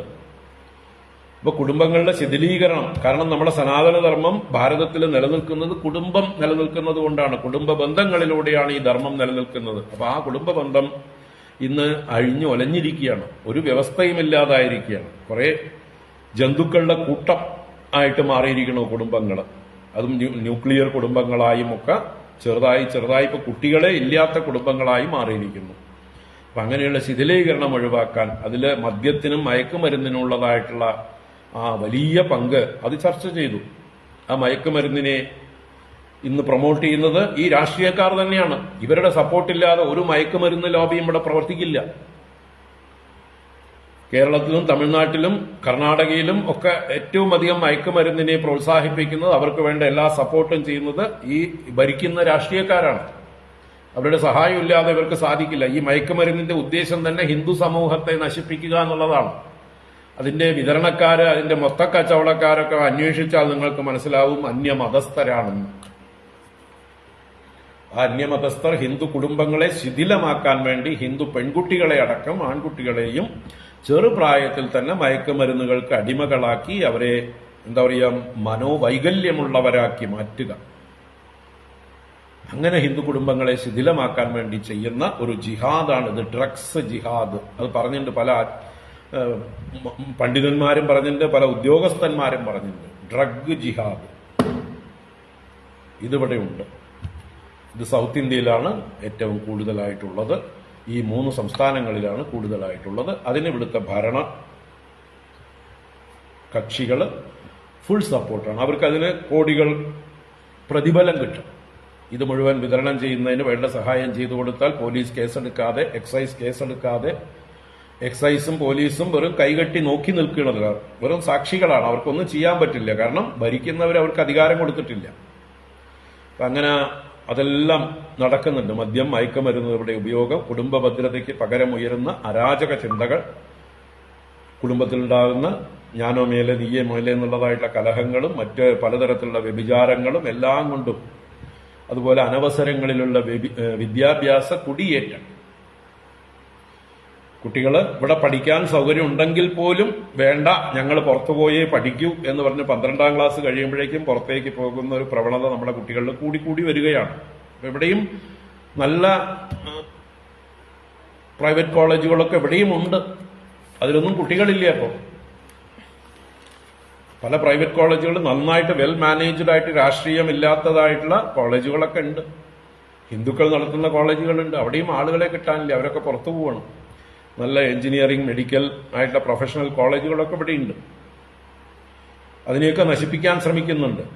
അത് ഹിന്ദുക്കൾ നടത്തുന്നതാണെങ്കിൽ മറ്റു മതസ്ഥരും രാഷ്ട്രീയക്കാരും കൂടി ചേർന്ന് അതിനെ എങ്ങനെ ഉന്മൂലനം ചെയ്യാമെന്ന് ശ്രമിക്കുന്നുമുണ്ട്. അപ്പൊ അവർക്ക് നമ്മൾ സപ്പോർട്ട് ചെയ്യേണ്ടതാണ്. ചിന്തിക്കുക. അപ്പൊ ഇങ്ങനെ വീട്ടിൽ നിത്യവും ചെയ്യേണ്ട, കുടുംബത്തിൽ ചെയ്യേണ്ടതായിട്ടുള്ള, അതുപോലെ ആത്മഹത്യാ പ്രവണത ഏറ്റവും കൂടുതൽ ഹിന്ദുക്കളുടെ ഇടയിലാണ്. കാരണം അവരുടെ അരക്ഷിത ബോധമാണ്, നിരാശയാണ്, പല കാര്യങ്ങളിലുള്ള നിരാശയാണ്, സാമ്പത്തിക പ്രശ്നങ്ങൾ, അതുപോലെയുള്ള അരക്ഷിത ബോധം. ഇതിനൊന്നും ആത്മഹത്യകൾ കൂടിക്കൂടി വരുന്നതായിട്ടുള്ളൊരിതാണ്. അപ്പൊ അതിനൊക്കെ നമ്മൾ ആശ്വാസം കൊടുക്കുന്ന രീതിയിൽ അവരെ ചേർത്ത് പിടിക്കാനായിട്ടുള്ള പദ്ധതികൾ ആവിഷ്കരിക്കണം, നോക്കാം. അതുപോലെ സന്ധ്യാനാമജപം വർദ്ധിപ്പിക്കണം, സീരിയലുകളൊക്കെ ഒഴിവാക്കിക്കൊണ്ട് സ്വാധ്യായം ചെയ്യിക്കണം, ധാർമ്മിക ചിന്ത എല്ലാവരുടെ ഇടയിൽ ഉണ്ടാവണം, വ്രതാനുഷ്ഠാനങ്ങളെ നമ്മൾ പോഷിപ്പിക്കണം. ഇതിനൊക്കെ വേണ്ടി ശ്രമിക്കും എന്നാണ് പറഞ്ഞിട്ടുള്ളത്. ഇതൊന്നും ആരും ചർച്ച ചെയ്യാതെ വെറുതെ ഒരു ഷർട്ടിന്റെ കാര്യത്തിൽ തൂങ്ങിക്കിടക്കണം എല്ലാവരും. തുടർന്ന് ക്ഷേത്രാചാരങ്ങളുടെ പേരിൽ നടക്കുന്ന തൂക്കം, മേൽവസ്ത്ര നിരോധനം, സാധനാ പദ്ധതി എന്ന നിലയിൽ ഗുരുപദേശം കൂടാതെ സമൂഹത്തിൽ തെറ്റായ മാതൃകകൾ സൃഷ്ടിക്കുന്ന മദ്യമാംസാദികളുടെ ഉപയോഗം എന്നിവ ഒഴിവാക്കുകയും ശാസ്ത്രീയമായ അനുഷ്ഠാനങ്ങൾ പിന്തുടരാനും പ്രചരിപ്പിക്കാനും ആവും വിധം ശ്രദ്ധിക്കുകയും ചെയ്യും. ഇതാണ് ഈ വിവാദമുണ്ടായിട്ടുള്ള വിഷയത്തില്. ഇതിൽ മുഴുവൻ വായിക്കണം. ഇപ്പോൾ വിവാദം ചെയ്യുന്നവര് ക്ഷേത്ര ആചാരങ്ങളുടെ പേരിൽ നടക്കുന്ന തൂക്കം, മേൽവസ്ത്ര നിരോധനം. തൂക്കം എന്നുള്ളത് ചില പ്രത്യേക ദേശങ്ങളിൽ, പ്രത്യേക ക്ഷേത്രങ്ങളിലുള്ളതായിട്ട് ചില വഴിപാടുകളായിട്ട് നടക്കുന്നതായിട്ടുള്ള പരിപാടികളാണ്. അതിനുവേണ്ടി വ്രതമിരുന്ന് അവരുടെ മുതുകത്തുള്ളതായിട്ടുള്ള തോലിനെ മസാജ് ചെയ്ത് പാകപ്പെടുത്തി കാലങ്ങളെ കൊണ്ട് തഴമ്പുണ്ടാക്കുന്നത് പോലെ ഉണ്ടാക്കി അതിൽ കൊളുത്തുകളിട്ട് ചില ചാടുകളിൽ തൂക്കിക്കിടത്തിക്കൊണ്ടുള്ള പബ്ലിക്കായിട്ടുള്ള പ്രദർശനം വഴിപാടായിട്ട് നടത്തുന്നത് എത്രയോ കാലമായി എത്രയോ മഹാത്മാക്കൾ അതിനെതിരെ സംസാരിച്ചു കൊണ്ടിരിക്കുന്നുണ്ട്. അതിൽ കുട്ടികളെ പോലും, പ്രായപൂർത്തിയാവാത്ത കുട്ടികളെ പോലും അവരുടെ സമ്മതം കൂടാതെ നിർബന്ധിച്ചു ചെയ്യിക്കുന്നതിനാണ് പ്രധാനമായിട്ടും അഭിപ്രായ വ്യത്യാസമുള്ളത്. കുട്ടികളെ നമ്മൾ ബലം പ്രയോഗിച്ചുകൊണ്ട് ഒരു തരത്തിലും ഇങ്ങനെയുള്ള പീഡ ഏറ്റുവാങ്ങുന്നതായിട്ടുള്ള ഒരു കാര്യവും ചെയ്യിക്കരുത്. ഒരുവന് സ്വയം പീഡിപ്പിക്കാൻ തയ്യാറാണെങ്കിൽ നമുക്ക് അവരെ ഒന്നും ചെയ്യാൻ പറ്റില്ല. സ്വയം പീഡിപ്പിക്കുന്നത് മനുഷ്യ സഹജമായിട്ടൊരു സ്വഭാവമാണ്. അങ്ങനെ ആശ്വാസം കിട്ടുകയാണ് അവർക്ക്. ഇപ്പൊ നമുക്ക് വളരെ പ്രിയപ്പെട്ടവര് മരിക്കുമ്പോൾ നമ്മൾ മാറത്തടിച്ച് നിലവിളിച്ച് കരയും. സ്വന്തം മാറത്താണ് അടിക്കുന്നത്, അവനവനെ പീഡിപ്പിക്കുകയാണ്. അതിനവന് സ്വാതന്ത്ര്യമുണ്ട്. ഇതുപോലെ ഈ വഴിപാടുകൾ ചെയ്യുന്നതിൽ സ്വാതന്ത്ര്യം ഇല്ല എന്നല്ല, പക്ഷെ എന്താ ഇതിങ്ങനെ നിരന്തരം സമൂഹത്തിന്റെ മുമ്പിൽ പ്രദർശന വസ്തുവായി കാണുന്തോറും ആളുകൾക്ക് അതില് മനസ്സുണ്ടാവും. ഇങ്ങനെയുള്ളത് ഏത് കാലത്ത് തുടങ്ങിയതെന്നൊന്നും പറയാൻ പറ്റില്ല. എന്തായാലും ആദ്യകാലത്തൊന്നും ഉണ്ടായിട്ടുണ്ടാവില്ല, ഏതെങ്കിലും അടുത്ത കാലത്ത് തുടങ്ങിയിട്ടുള്ളതായിരിക്കും. അത് ഒരാൾ കാണിക്കുമ്പോൾ അടുത്ത വർഷം എനിക്കും ഇതുപോലെ കാണിക്കണം, എനിക്കും ഇതുപോലെ വഴിപാട് ചെയ്യണം എന്ന് തോന്നലുണ്ടാവണം. ഇപ്പൊ നമ്മുടെ ദേശങ്ങളിലൊന്നും അതില്ലല്ലോ. എന്തുകൊണ്ട്? ഇവിടെ കാണാനില്ല, ഇവിടെ പ്രദർശിപ്പിക്കുന്നില്ല. ഇവിടെ കാണാനില്ലാത്തതുകൊണ്ട് ആർക്കും അത് അങ്ങനെ ഒരു വ്രതം എടുക്കണമെന്ന് തോന്നുന്നില്ല. ചില ദേശങ്ങളില് ചില ക്ഷേത്രങ്ങളുമായിട്ട് ബന്ധപ്പെട്ട് ഇതാണ് പ്രധാന വഴിപാട് എന്ന് വരുത്തി തീർക്കുന്നത് കൊണ്ടാണ് അതിലേക്ക് ആളുകൾക്ക് മനസ്സുണ്ടാവുന്നത്. അപ്പൊ അതിനെക്കുറിച്ചൊക്കെ വിവേകപൂർവ്വം ആലോചിക്കട്ടെ. അതൊന്നും നിർബന്ധപൂർവ്വം നിർത്തലാക്കാനൊന്നും ഇവിടെ പറഞ്ഞില്ല, ചിന്തിക്കേണ്ടതാണ് എന്നേ പറഞ്ഞിട്ടുള്ളൂ. ആർക്കും നിർബന്ധപൂർവ്വം നിർത്തലാക്കാൻ പറ്റില്ല. വേണമെങ്കിൽ ഗവൺമെന്റ് ഇടപെട്ട് നിരോധിക്കും, അത് നമുക്ക് സമ്മതമല്ല. നമ്മുടെ കാര്യങ്ങളിൽ നമ്മുടെ ആചാര്യന്മാരുടെ അഭിപ്രായങ്ങൾ അനുസരിച്ച് വേണം കാര്യങ്ങൾ നടക്കാൻ. അല്ലാതെ സെക്കുലർ ആയിട്ടുള്ള ഒരു ഗവൺമെന്റ് ഹൈന്ദവ ആചാരങ്ങളെ നിരോധിക്കാൻ ഇടപെടുന്നത് ശരിയല്ല, അത് നമുക്ക് സമ്മതമല്ല. അവര് സെക്കുലറായിട്ട് ഇരുന്നാൽ മതി. അങ്ങനെയാണെങ്കിൽ എല്ലാവരുടെ കാര്യത്തിലും ഇടപെടണം. ഇവിടെ ചെറു കുട്ടികളെ ചേലാകർമ്മം എന്ന് പറഞ്ഞ സുന്നത്ത് കർമ്മം വിധേയമാക്കുന്നുണ്ട്. ചെറിയ കൊച്ചു കുഞ്ഞുങ്ങളെ അവരുടെ സമ്മതം കൂടാതെ അത് നിർത്തലാക്കാൻ ഈ സെക്കുലർ ഗവൺമെന്റിന് ധൈര്യമുണ്ടോ? അതുപോലെ മറ്റ് പല അനാചാരങ്ങളും പലയിടത്തും നടക്കുന്നുണ്ട്, അതിലൊന്നും തലയിടാൻ ധൈര്യമില്ല. ഹിന്ദുക്കളുടെ ആചാരങ്ങളിൽ മാത്രം അവർ തലയിടേണ്ട കാര്യമില്ല. അപ്പൊ അവരെ നമ്മൾ ഇതിലേക്ക് വിളിക്കുന്നില്ല. നിങ്ങൾ മാറി നിൽക്കൂ, നിങ്ങൾക്കിവിടെ യാതൊന്നുമില്ല. ആചാര്യന്മാർ, അറിവുള്ളവർ തീരുമാനിക്കട്ടെ. അപ്പോൾ ഈ കാര്യത്തിലും അതുപോലെ മേൽവസ്ത്ര നിരോധനം എന്നുള്ളത് ക്ഷേത്ര സംബന്ധമായിട്ടുള്ള കാര്യമാണ്. ക്ഷേത്രത്തിൽ നമ്മൾ ആരാധനയ്ക്കായിട്ട് തൊഴാനായിട്ട് പോകുന്നതായിട്ടുള്ള സമയത്ത് ഇവിടെ ഷർട്ടിട്ട് പ്രവേശനമില്ല എന്ന് എല്ലാ ക്ഷേത്രങ്ങളിലും വലുതായിട്ട് എഴുതി വെച്ചിട്ടുണ്ട്. അത് കേരളത്തിൽ മാത്രമുള്ളതായിട്ടുള്ളൊരു നിയമമാണ്. മറ്റു നമ്മൾ തമിഴ്നാട്ടിൽ പോയാലും ഇഷ്ടംപോലെ നമുക്ക് പോകാം. തമിഴ്നാട്ടിൽ റയറായിട്ട് 1-2 ക്ഷേത്രങ്ങളിൽ മാത്രം ഷർട്ട് ഊരേണ്ട നിയമങ്ങളുണ്ട് തോന്നുന്നു. അത് നമ്മുടെ കേരളത്തിൽ നിന്ന് പഠിച്ചെടുത്തതാണ് അവർ. അല്ലാതെ നമുക്ക് മധുരയിലാണെങ്കിലും രാമേശ്വരത്താണെങ്കിലും മറ്റ് ഏത് സ്ഥലത്താണെങ്കിലും ഷർട്ട് ഇട്ടിട്ട് തന്നെ പോകാം. നമ്മുടെ മോദിജി ദർശനം ചെയ്യുന്നത് കണ്ടില്ലേ? ഇവിടെയൊക്കെ രാമേശ്വരത്താണെങ്കിലും മധുരയിലാണെങ്കിലും ഒക്കെ ഷർട്ട് ഇട്ടിട്ട് തന്നെ ഉള്ളിലോട്ട് പോയത്. നമുക്കും ഒക്കെ ഷർട്ട് ഇട്ടിട്ട് ആർക്കും പോകാം. പാൻറ് ഇട്ടിട്ട് പോകാം. സഭ്യമായ വസ്ത്രം, അതാണ് വേണ്ടത്. അസഭ്യം എന്ന് പറയുന്ന ആളുകളുടെ ഉള്ളില് നെറ്റി ചുളിപ്പിക്കുന്ന, മറ്റുള്ളവരുടെ ശ്രദ്ധ ആകർഷിക്കുന്ന, വികൃതമായ, സമൂഹത്തിന് എന്താ പറയുക, അക്സെപ്റ്റ് ചെയ്യാൻ പറ്റാത്തതായിട്ടുള്ള അങ്ങനെയുള്ള വസ്ത്രങ്ങളെ നിരോധിക്കാൻ. നമ്മളിപ്പോൾ തിരുപ്പതിയിൽ നടക്കുന്നത് വളരെ ഭംഗിയായിട്ട് നടക്കുന്നുണ്ട്. തിരുപ്പതിയിൽ പണ്ട് എല്ലാ വസ്ത്രവും ഇടാൻ അനുവാദം ഉണ്ടായിരുന്നു. അങ്ങനെ ആയപ്പോൾ എന്തായിച്ചാൽ നോർത്ത് ഇന്ത്യയിൽ നിന്നൊക്കെ വരുന്ന പിള്ളേര് ബർമുട ഇട്ടിട്ട്, ചെറിയ പെൺകുട്ടികൾ, നല്ല തടിയും കൊഴുപ്പുള്ളതായിട്ടുള്ള പെൺകുട്ടികൾ ചെറിയ എന്താ പറയുക ട്രൗസറുകൾ ഇട്ടിട്ടും, ബർമുട പോലും അല്ല, ഇറുകി പിടിച്ചതായിട്ടുള്ള ട്രൗസർ ഇട്ടിട്ടും മറ്റുമൊക്കെ ക്ഷേത്ര ദർശനം ചെയ്യുന്നു. അത് വളരെ ഈ വലിയ തിരക്കുള്ളിടത്ത് ബുദ്ധിമുട്ടുണ്ടാക്കുന്നതാണ്. അവിടെ ഭഗവാനെ തൊഴാൻ വന്നവരുടെ മുഴുവൻ ശ്രദ്ധ മാറി അവരുടെ ഉള്ളിലെ കലുഷിതമായ വേണ്ടാത്ത ചിന്തകളൊക്കെ വരും. ആ ഒരു സെറിനിറ്റി, ക്ഷേത്രത്തിൻ്റെതായിട്ടുള്ള ഭവ്യത, പവിത്രത, അത് കളയുന്ന രീതിയിലുള്ള വസ്ത്രങ്ങൾ ഉപയോഗിക്കരുത്. അത് സ്ട്രിക്റ്റ് ആയിട്ട് നമുക്ക് പറയാം. ഇപ്പൊ ഗുരുവായൂരിൽ സൽവാർ കമ്മീസ് ഉപയോഗിക്കാൻ അനുവാദം കൊടുത്തു.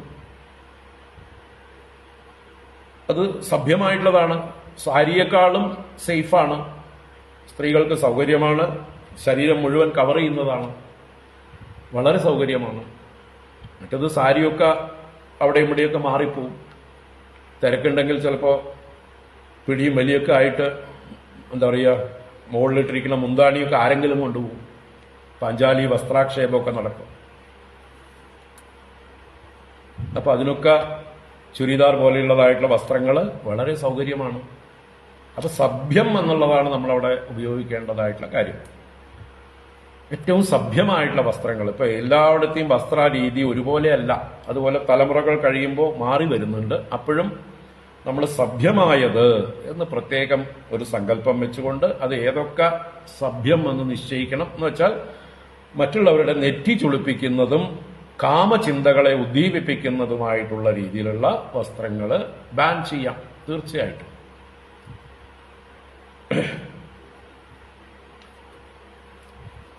അപ്പൊ ഷർട്ട് ഇടുന്നത് എന്തിനെന്ന് വെച്ചാൽ ഇപ്പോഴുള്ള ജനറേഷനിൽ, തലമുറയിൽ പുതിയ കുട്ടികൾ എല്ലാവരും ഷർട്ട് ഇട്ടിട്ടാണ് വീട്ടിൽ നിന്ന് ക്ഷേത്രങ്ങളിലേക്ക് പോകുന്നത്. അവിടെ എത്തുമ്പോൾ അവർക്ക് ഷർട്ട് ഊരാൻ മടിയുള്ളത് കൊണ്ട് ക്ഷേത്രത്തിന്റെ പുറത്തു നിന്ന് അവർ മടങ്ങുകയാണ്. അപ്പൊ വരും തലമുറ ഇങ്ങനെ അകന്നകന്നകന്ന് പോയിക്കൊണ്ടിരിക്കുകയാണ്. ആ കുട്ടികളെ കൂടി അടുപ്പിക്കാനുള്ള, ഓൾ ഇൻക്ലൂസീവ് ആക്കാനുള്ളതായിട്ടുള്ള, നാളെ അവർ ബർമുടയിടണം എന്ന് പറഞ്ഞു, ചെരുപ്പിടണം എന്നൊക്കെ പറഞ്ഞു എന്നൊക്കെ പറഞ്ഞാല് അതൊന്നും അനുവദനീയമല്ല. അതൊന്നും ക്ഷേത്രത്തിൻ്റെതായിട്ടുള്ള പവിത്രതയ്ക്ക് പറ്റിയതല്ല. ചെരുപ്പ് ഇപ്പോഴും തമിഴ്നാട്ടിലെ, നോർത്ത് ഇന്ത്യയിൽ എല്ലായിടത്തും ചെരുപ്പ് വെക്കാൻ പ്രത്യേക സ്ഥലമുണ്ട്. അവിടെ ഷർട്ട് ഇടുന്നവരൊക്കെ ചെരുപ്പിടുന്നുണ്ടോ? വെറുതെ അന്യായമായിട്ട് ഈ വേണ്ടാത്തത് പറയുക, കുത്തിത്തിരിപ്പുണ്ടാക്കുക എന്ന് പറയുക. എന്നാൽ നാളെ ഷർട്ടിന് പകരം സന്യാസിമാർ തന്നെ ഇതിനൊക്കെ അനുവാദം കൊടുക്കും, ചെരുപ്പിന് അനുവാദം കൊടുക്കും, ബർമുടയ്ക്ക് അനുവാദം കൊടുക്കും, ജീൻസ് കീറിയതൊക്കെ ഇടും, അതിനൊക്കെ അനുവാദം കൊടുക്കും എന്ന് പറഞ്ഞാൽ അതൊന്നും പറഞ്ഞിട്ടില്ല, അതൊന്നും സമ്മതമല്ല. ഒരു ചെറിയൊരു എന്താ പറയുക, അരുത് എന്ന് പറയുന്നതിനെ ഒന്ന് നീക്കി കൊടുക്കാനേ പറഞ്ഞുള്ളൂ ഈ ഒരു വിഷയത്തിൽ മാത്രം. അത് നിർബന്ധവുമില്ല, നിങ്ങൾ ഷർട്ട് ഇടാതെ പോകുള്ളൂ എന്ന് ആരെങ്കിലും പറയണമെങ്കിൽ അവരെ ഷർട്ട് ഇടിയിക്കാനും പറഞ്ഞില്ല. എനിക്ക് ഷർട്ട് ഇടാതെ ക്ഷേത്രത്തിൽ പോകുന്നതാണ് ഇഷ്ടം എന്നാരെങ്കിലും പറഞ്ഞാൽ അവിടെ ഷർട്ട് ഇട്ടിട്ടേ പ്രവേശനമുള്ളൂ എന്ന് എഴുതി വെക്കാനും പോകുന്നില്ല, ആരും തടയാനും പോകുന്നില്ല. അങ്ങനെ തന്നെയാണ് വടക്കേന്ത്യയിലും ഇവിടെ തമിഴ്നാട്ടിലൊക്കെ ഷർട്ട് ഇടാതെ പോകുന്നവരുണ്ട്. അവർക്ക് അങ്ങനെ പോയാലാണ് ഇഷ്ടം, അവർക്ക് അതാണ് സൗകര്യം, അതാണ് സന്തോഷം. അങ്ങനെ പോകുന്നതാണ് ഒരു ഫീൽ അവർക്ക് കിട്ടുന്നത്, ഭക്തി കിട്ടുന്നത്. അത് സമ്മതം തന്നെയാണ്, അതിനൊന്നും എതിരല്ല ആരും. നിങ്ങൾക്ക് ഷർട്ട് ഇടാതെ പോകണം എന്നാണെങ്കിൽ പൊക്കോളൂ. ഇനി കണ്ണൂരില് തളിപ്പറമ്പില് രാജരാജേശ്വര ക്ഷേത്രത്ത് മേൽമുണ്ട് പോലും പുതയ്ക്കാൻ പാടില്ല. എന്തുകൊണ്ടെച്ചാൽ അവിടുത്തെ സങ്കല്പം രാജരാജേശ്വരൻ എന്നാണ്. രാജരാജേശ്വരനെ കാണുമ്പോൾ ഭക്തന്മാര് ഭൃത്യന്മാരായി മേൽമുണ്ട് പോലും അരയിൽ കെട്ടിയിട്ട് വേണം പോകാൻ. അതൊരു മര്യാദ, അവിടുത്തെ ക്ഷേത്രത്തിലെ പ്രത്യേകതയാണ്. അത് പാലിക്കാം നമുക്ക് എല്ലാവർക്കും. അവിടെ അത് നിയമമായി തന്നെ ഇരുന്നോട്ടെ.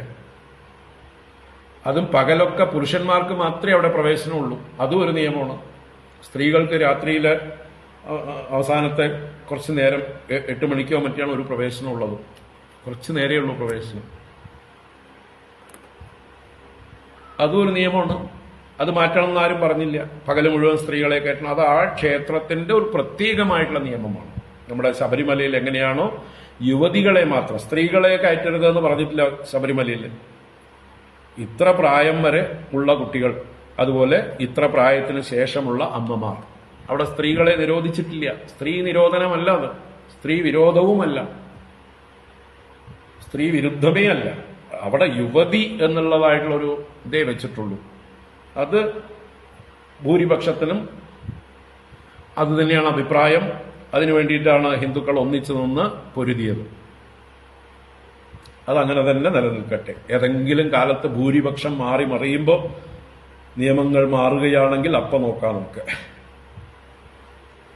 ഇപ്പോഴുള്ള ബഹുഭൂരിപക്ഷത്തിന്റെയും മൈൻഡ് സെറ്റ് ബ്രഹ്മചാരിയായി യോഗിയായി തപസ്വിയായിരിക്കുന്ന അയ്യപ്പന്റെ അടുത്തേക്ക് യുവതികളായിട്ടുള്ള സ്ത്രീകൾ പോകേണ്ടതില്ല എന്നുള്ളതായിട്ടുള്ള ഒരു നിയമം വെച്ചിരിക്കുന്നു. അത് നമുക്ക് സമ്മതിക്കാം.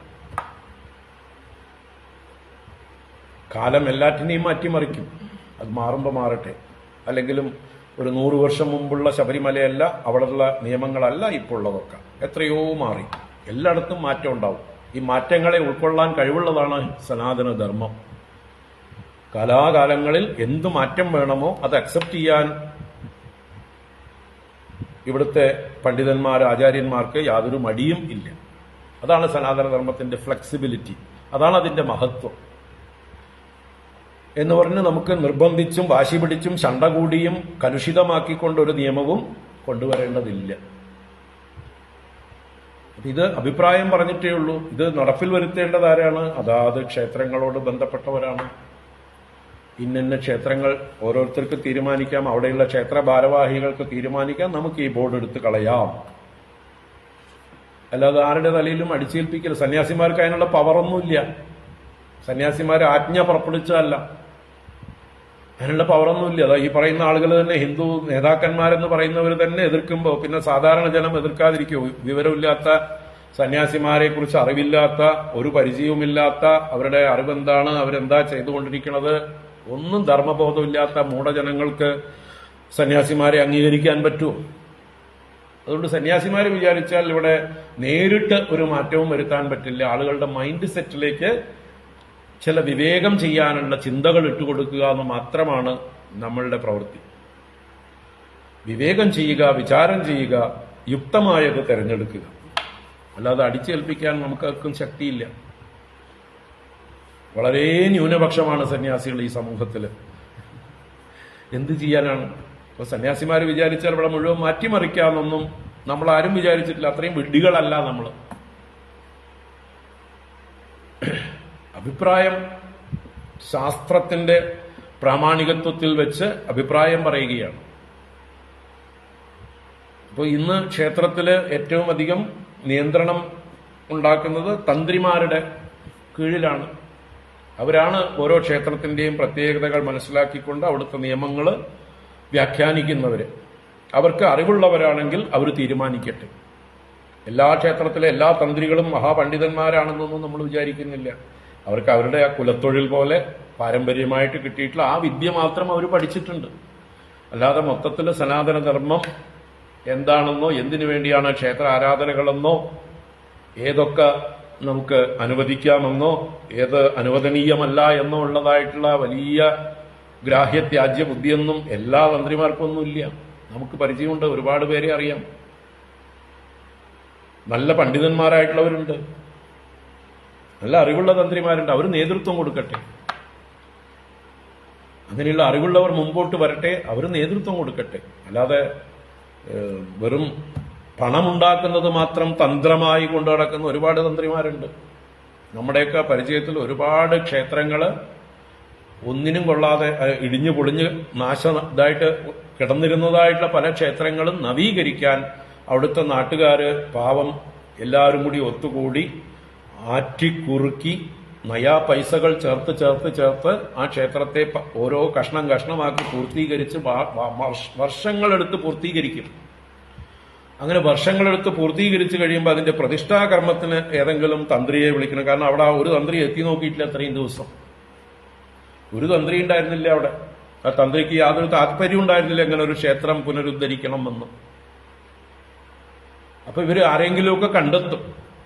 അങ്ങനെ കണ്ടെത്തുന്നതായിട്ടുള്ള തന്ത്രിമാര് ഈ ക്ഷേത്രം നിർമ്മിക്കാൻ ചെലവായതിനേക്കാൾ എത്രയോ ഇരട്ടി പൈസ ഒരു കരാറ് പോലെ ഈ തന്ത്രകർമ്മങ്ങൾക്കായിട്ട് ആവശ്യപ്പെടുന്നതും, അത് കൊടുക്കാൻ നിവൃത്തിയില്ലാതെ പിന്നെയും വർഷങ്ങൾ നീട്ടേണ്ടി വരുന്നതായിട്ടുള്ള ഇതിന്റെ പ്രതിഷ്ഠാകർമ്മങ്ങൾ നീട്ടിക്കൊണ്ടുപോകേണ്ടി വരുന്ന ദുരവസ്ഥ നമ്മുടെ സമൂഹത്തില്, ഞങ്ങളൊക്കെ സമൂഹത്തിൽ ഇറങ്ങി ക്ഷേത്രങ്ങളോട് ബന്ധപ്പെട്ട് പ്രവർത്തിക്കുന്നവരായതുകൊണ്ട് ധാരാളം കാണുന്നുണ്ട്. ഞാൻ തന്നെ ഈ പാലക്കാട് 6-7 ക്ഷേത്രങ്ങളുടെ നവീകരണത്തില് രക്ഷാധികാരിയാണ്, കോൺട്രിബ്യൂട്ടറാണ്. പലതരത്തിലും കോൺട്രിബ്യൂട്ട് ചെയ്യുന്ന ആളാണ്, എനിക്കറിയാം.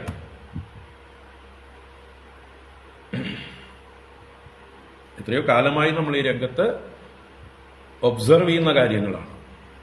അപ്പൊ ആ തന്ത്രിമാരെന്ന് പറയുന്നവര് ധനം സമ്പാദിക്കാനുള്ള അവരുടെ മുഖ്യ ലക്ഷ്യം വിട്ട് ജീവിക്കാൻ ധനം വേണം എല്ലാവർക്കും, നല്ല വരുമാനം ഉണ്ടായിക്കോട്ടെ, പക്ഷെ അത് ക്ഷേത്രങ്ങളെ തകർക്കുന്ന രീതിയിൽ, സമൂഹത്തെ നശിപ്പിക്കുന്ന രീതിയിൽ, സ്വാർത്ഥതയിൽ മാത്രം ഊന്നിക്കൊണ്ട് പ്രവർത്തിക്കാതിരിക്കട്ടെ. മൊത്തത്തിൽ ഹിന്ദു സമൂഹത്തിന് ഞങ്ങളെ കൊണ്ടാവുന്ന കോൺട്രിബ്യൂഷൻ എന്ത് ചെയ്യാൻ പറ്റുമെന്ന് ഓരോരുത്തരും ചിന്തിക്കണം. ഓരോ തന്ത്രിമാരും ജ്യോതിഷികളും ഇവരൊക്കെയാണ് ഈ ദൈവ പ്രശ്നം എന്നൊക്കെ പറഞ്ഞ് പലപ്പോഴും വലിയ ചെലവുകളൊക്കെ ഉണ്ടാക്കി വെക്കുന്നവര്.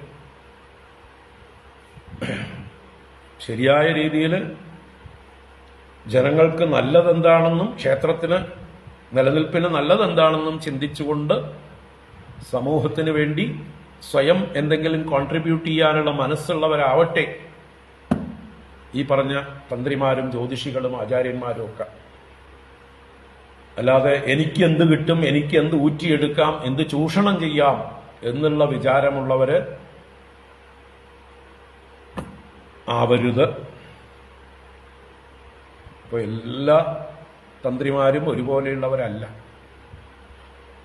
അവരുടെ എന്താ പറയുക, സ്വന്തം ധനം വർദ്ധിപ്പിക്കാൻ വേണ്ടി മാത്രം, അല്ലെങ്കിൽ അവരുടെ ബന്ധുക്കൾക്കും സുഹൃത്തുക്കൾക്കും മാത്രം ധനം ഉണ്ടാക്കി കൊടുക്കുകയും ചെയ്യുന്ന സമൂഹത്തിന് എന്ത് സംഭവിച്ചാലും ഞങ്ങൾക്കൊരു വിരോധമില്ല എന്ന് കരുതിക്കൊണ്ട് സമൂഹത്തെ ചൂഷണം ചെയ്യുന്ന ആ ഒരു പ്രവൃത്തിയിൽ നിന്ന് അവർ മാറ്റം വരുത്തണം. ഒരുപാട് അറിയുന്നതുകൊണ്ട് പറയാണ്. എല്ലാവരെയും അടച്ചു പറയാനും നമ്മളാളല്ല. നല്ലവരുണ്ട്, ഇഷ്ടം പോലെയുണ്ട്. എല്ലാ രംഗത്തും നല്ലവരുണ്ട്. നമ്മളെപ്പോഴും ഓൾ ഇൻക്ലൂസീവായിട്ട് എടുക്കരുത്. നല്ലവർ ഇഷ്ടം പോലെയുണ്ട്, അല്ലാത്തവർ ഭൂരിപക്ഷമുണ്ട് എല്ലാ രംഗത്തും. ഇപ്പൊ സന്യാസിമാരുടെ കാര്യം എടുത്താലും എല്ലാവരും തികഞ്ഞ സന്യാസധർമ്മത്തിൽ പ്രവർത്തിക്കുന്നവരൊന്നും അല്ല. പലരും ഉദരനിമിത്തം ബഹുകൃതവേഷ എന്നുള്ള രീതിയിൽ പണ്ടേ ശങ്കരാചാര്യർ പറഞ്ഞിട്ടുണ്ട്. അപ്പൊ എല്ലാം തികഞ്ഞവരായിട്ട് ഒരു സമൂഹവും ഇല്ല. സമൂഹത്തില് നല്ലതും ചീത്തയുമുണ്ട്. അത് നമ്മൾ ഇൻഡിവിജ്വലി മാറ്റി തെരഞ്ഞെടുക്കണം, പറഞ്ഞെടുക്കണം. അല്ലാതെ മൊത്തത്തിൽ നമ്മൾ ആരെയും ആരോപിക്കുന്നില്ല. ജ്യോതിഷികൾ എല്ലാവരും കള്ളന്മാരാണ്, എല്ലാവരും ആളുകളെ വഞ്ചിക്കുന്നു എന്ന് പറയാൻ നമ്മൾ ആളല്ല. തന്ത്രിമാരും മറ്റ് പൂജാരിമാരും എല്ലാം തന്നെ ആത്മാർത്ഥതയുള്ളവരുണ്ട്. അവർ വിചാരിച്ചാൽ ഈ ക്ഷേത്രങ്ങളിൽ ഒരുപാട് മാറ്റങ്ങൾ ഉണ്ടാക്കാൻ പറ്റുകയും ചെയ്യും. അവർ വിചാരിക്കാം. തന്ത്രികൾ വിചാരിച്ചാൽ ഓരോ ക്ഷേത്രങ്ങളും എത്ര നന്നായിട്ട് പ്രവർത്തിക്കാൻ പറ്റും, എത്ര ജനപ്രിയങ്ങളായ കാര്യങ്ങൾ ചെയ്യാൻ പറ്റും, ഹിന്ദുധർമ്മത്തിന് വേണ്ടിയതായിട്ടുള്ള ഉദാഹരണത്തിന് വേണ്ടിയതായിട്ടുള്ള പ്രവൃത്തികൾ എന്തെല്ലാം ചെയ്യാൻ പറ്റുമെന്ന് തന്ത്രികൾ ആലോചിക്കണം. തന്ത്രിമാർ വിചാരിച്ചാൽ പരിവർത്തനം നടത്താൻ പറ്റും. അപ്പോൾ ഇങ്ങനെയൊക്കെയുള്ള ഒരുപാട് വിഷയങ്ങൾ ചർച്ച ചെയ്തിട്ടുണ്ട്. ഇത് ചെറിയ ഒരു ചർച്ച കൊണ്ടൊന്നും തീരുന്നതുമല്ല. അപ്പോൾ ഉടനെ ഷർട്ടിടാൻ അനുവാദം കൊടുത്തു കഴിഞ്ഞാൽ പാന്റും ജീൻസും ചെരുപ്പും എല്ലാം അനുവദിക്കാം. അവിടെ പൂജകന്മാരും ഷർട്ടിട്ടോട്ടെ, പഞ്ചവാദ്യം കൊട്ടുന്നവരും ചെണ്ടമേളം കൊട്ടുന്നവരും ഒക്കെ ഷർട്ടിടട്ടെ എന്നൊക്കെയുള്ള കമന്റുകളാണ് പറയുന്നത്. അതൊക്കെ വെറും വിഡ്ഢിത്തരമാണ്. ഒട്ടും ചിന്തയില്ലാതെ എന്തെങ്കിലും പുലമ്പുക എന്ന് മാത്രമേ പറയാറുള്ളൂ. ക്ഷേത്രത്തിനകത്ത്, നമ്മുടെ കേരളീയ ക്ഷേത്രത്തിനകത്ത് പൂജിക്കുന്നവർ ഒറ്റയ്ക്കൊറ്റയ്ക്കാ പോകുന്നത്. ഇവിടെ ക്യൂ നിൽക്കുന്നവർ ഒറ്റയ്ക്കല്ല. ഇവരുടെ തിരക്ക് കാരണമാണ് ഇവർക്ക് ശരീരത്തിലുള്ള വേർപ്പുകൾ പരസ്പരം പകർന്ന് പല ത്വക്ക് രോഗങ്ങളും വരാനുള്ള അവസരങ്ങളും മറ്റു പല രോഗങ്ങളും പിടികൂടാനുള്ള അവസരങ്ങളും ഒക്കെ ഉള്ളതുകൊണ്ടാണ്. അതുപോലെ പുരുഷന്മാരെ നഗ്നരായിട്ട് സ്ത്രീകളുടെ ശരീരത്തിൽ ചെന്ന് ഉരസുന്നതും ഒന്നും ശരിയല്ല. അപ്പൊ ക്ഷേത്രത്തിനകത്ത് പൂജിക്കുന്ന തന്ത്രിമാരോ പൂജകന്മാരോ അവർ ട്രഡീഷണൽ ആയിട്ടുള്ള വസ്ത്രം തന്നെ ധരിക്കട്ടെ, അതിന് ആരും തടസ്സം പറഞ്ഞില്ല. അവരും കുറച്ച് സഭ്യമായ വസ്ത്രം ധരിക്കട്ടെ എന്നേ പറയാറുള്ളൂ. ചിലപ്പോ ചില ക്ഷേത്രത്തിനകത്തുനിന്ന് പുറത്തേക്കിറങ്ങി വരുന്ന ചില ആളുകളെയൊക്കെ കണ്ടാൽ ചില അസഭ്യമായിട്ട് തോന്നും നമുക്ക്. അപ്പൊ അത് ഉടനെ തിരിച്ചു പറയും, സന്യാസിമാർ നഗ്നരായിട്ട് നടക്കുന്നില്ലേ എന്ന്. സന്യാസിമാർ നഗ്നരായിരിക്കുന്നത്, എല്ലാ സന്യാസിമാരും നഗ്നരായിരിക്കേണ്ടവരാണ്. പക്ഷെ എല്ലാവരും സമൂഹത്തിന് വേണ്ടി വസ്ത്രം ധരിക്കുന്നവരാണ്.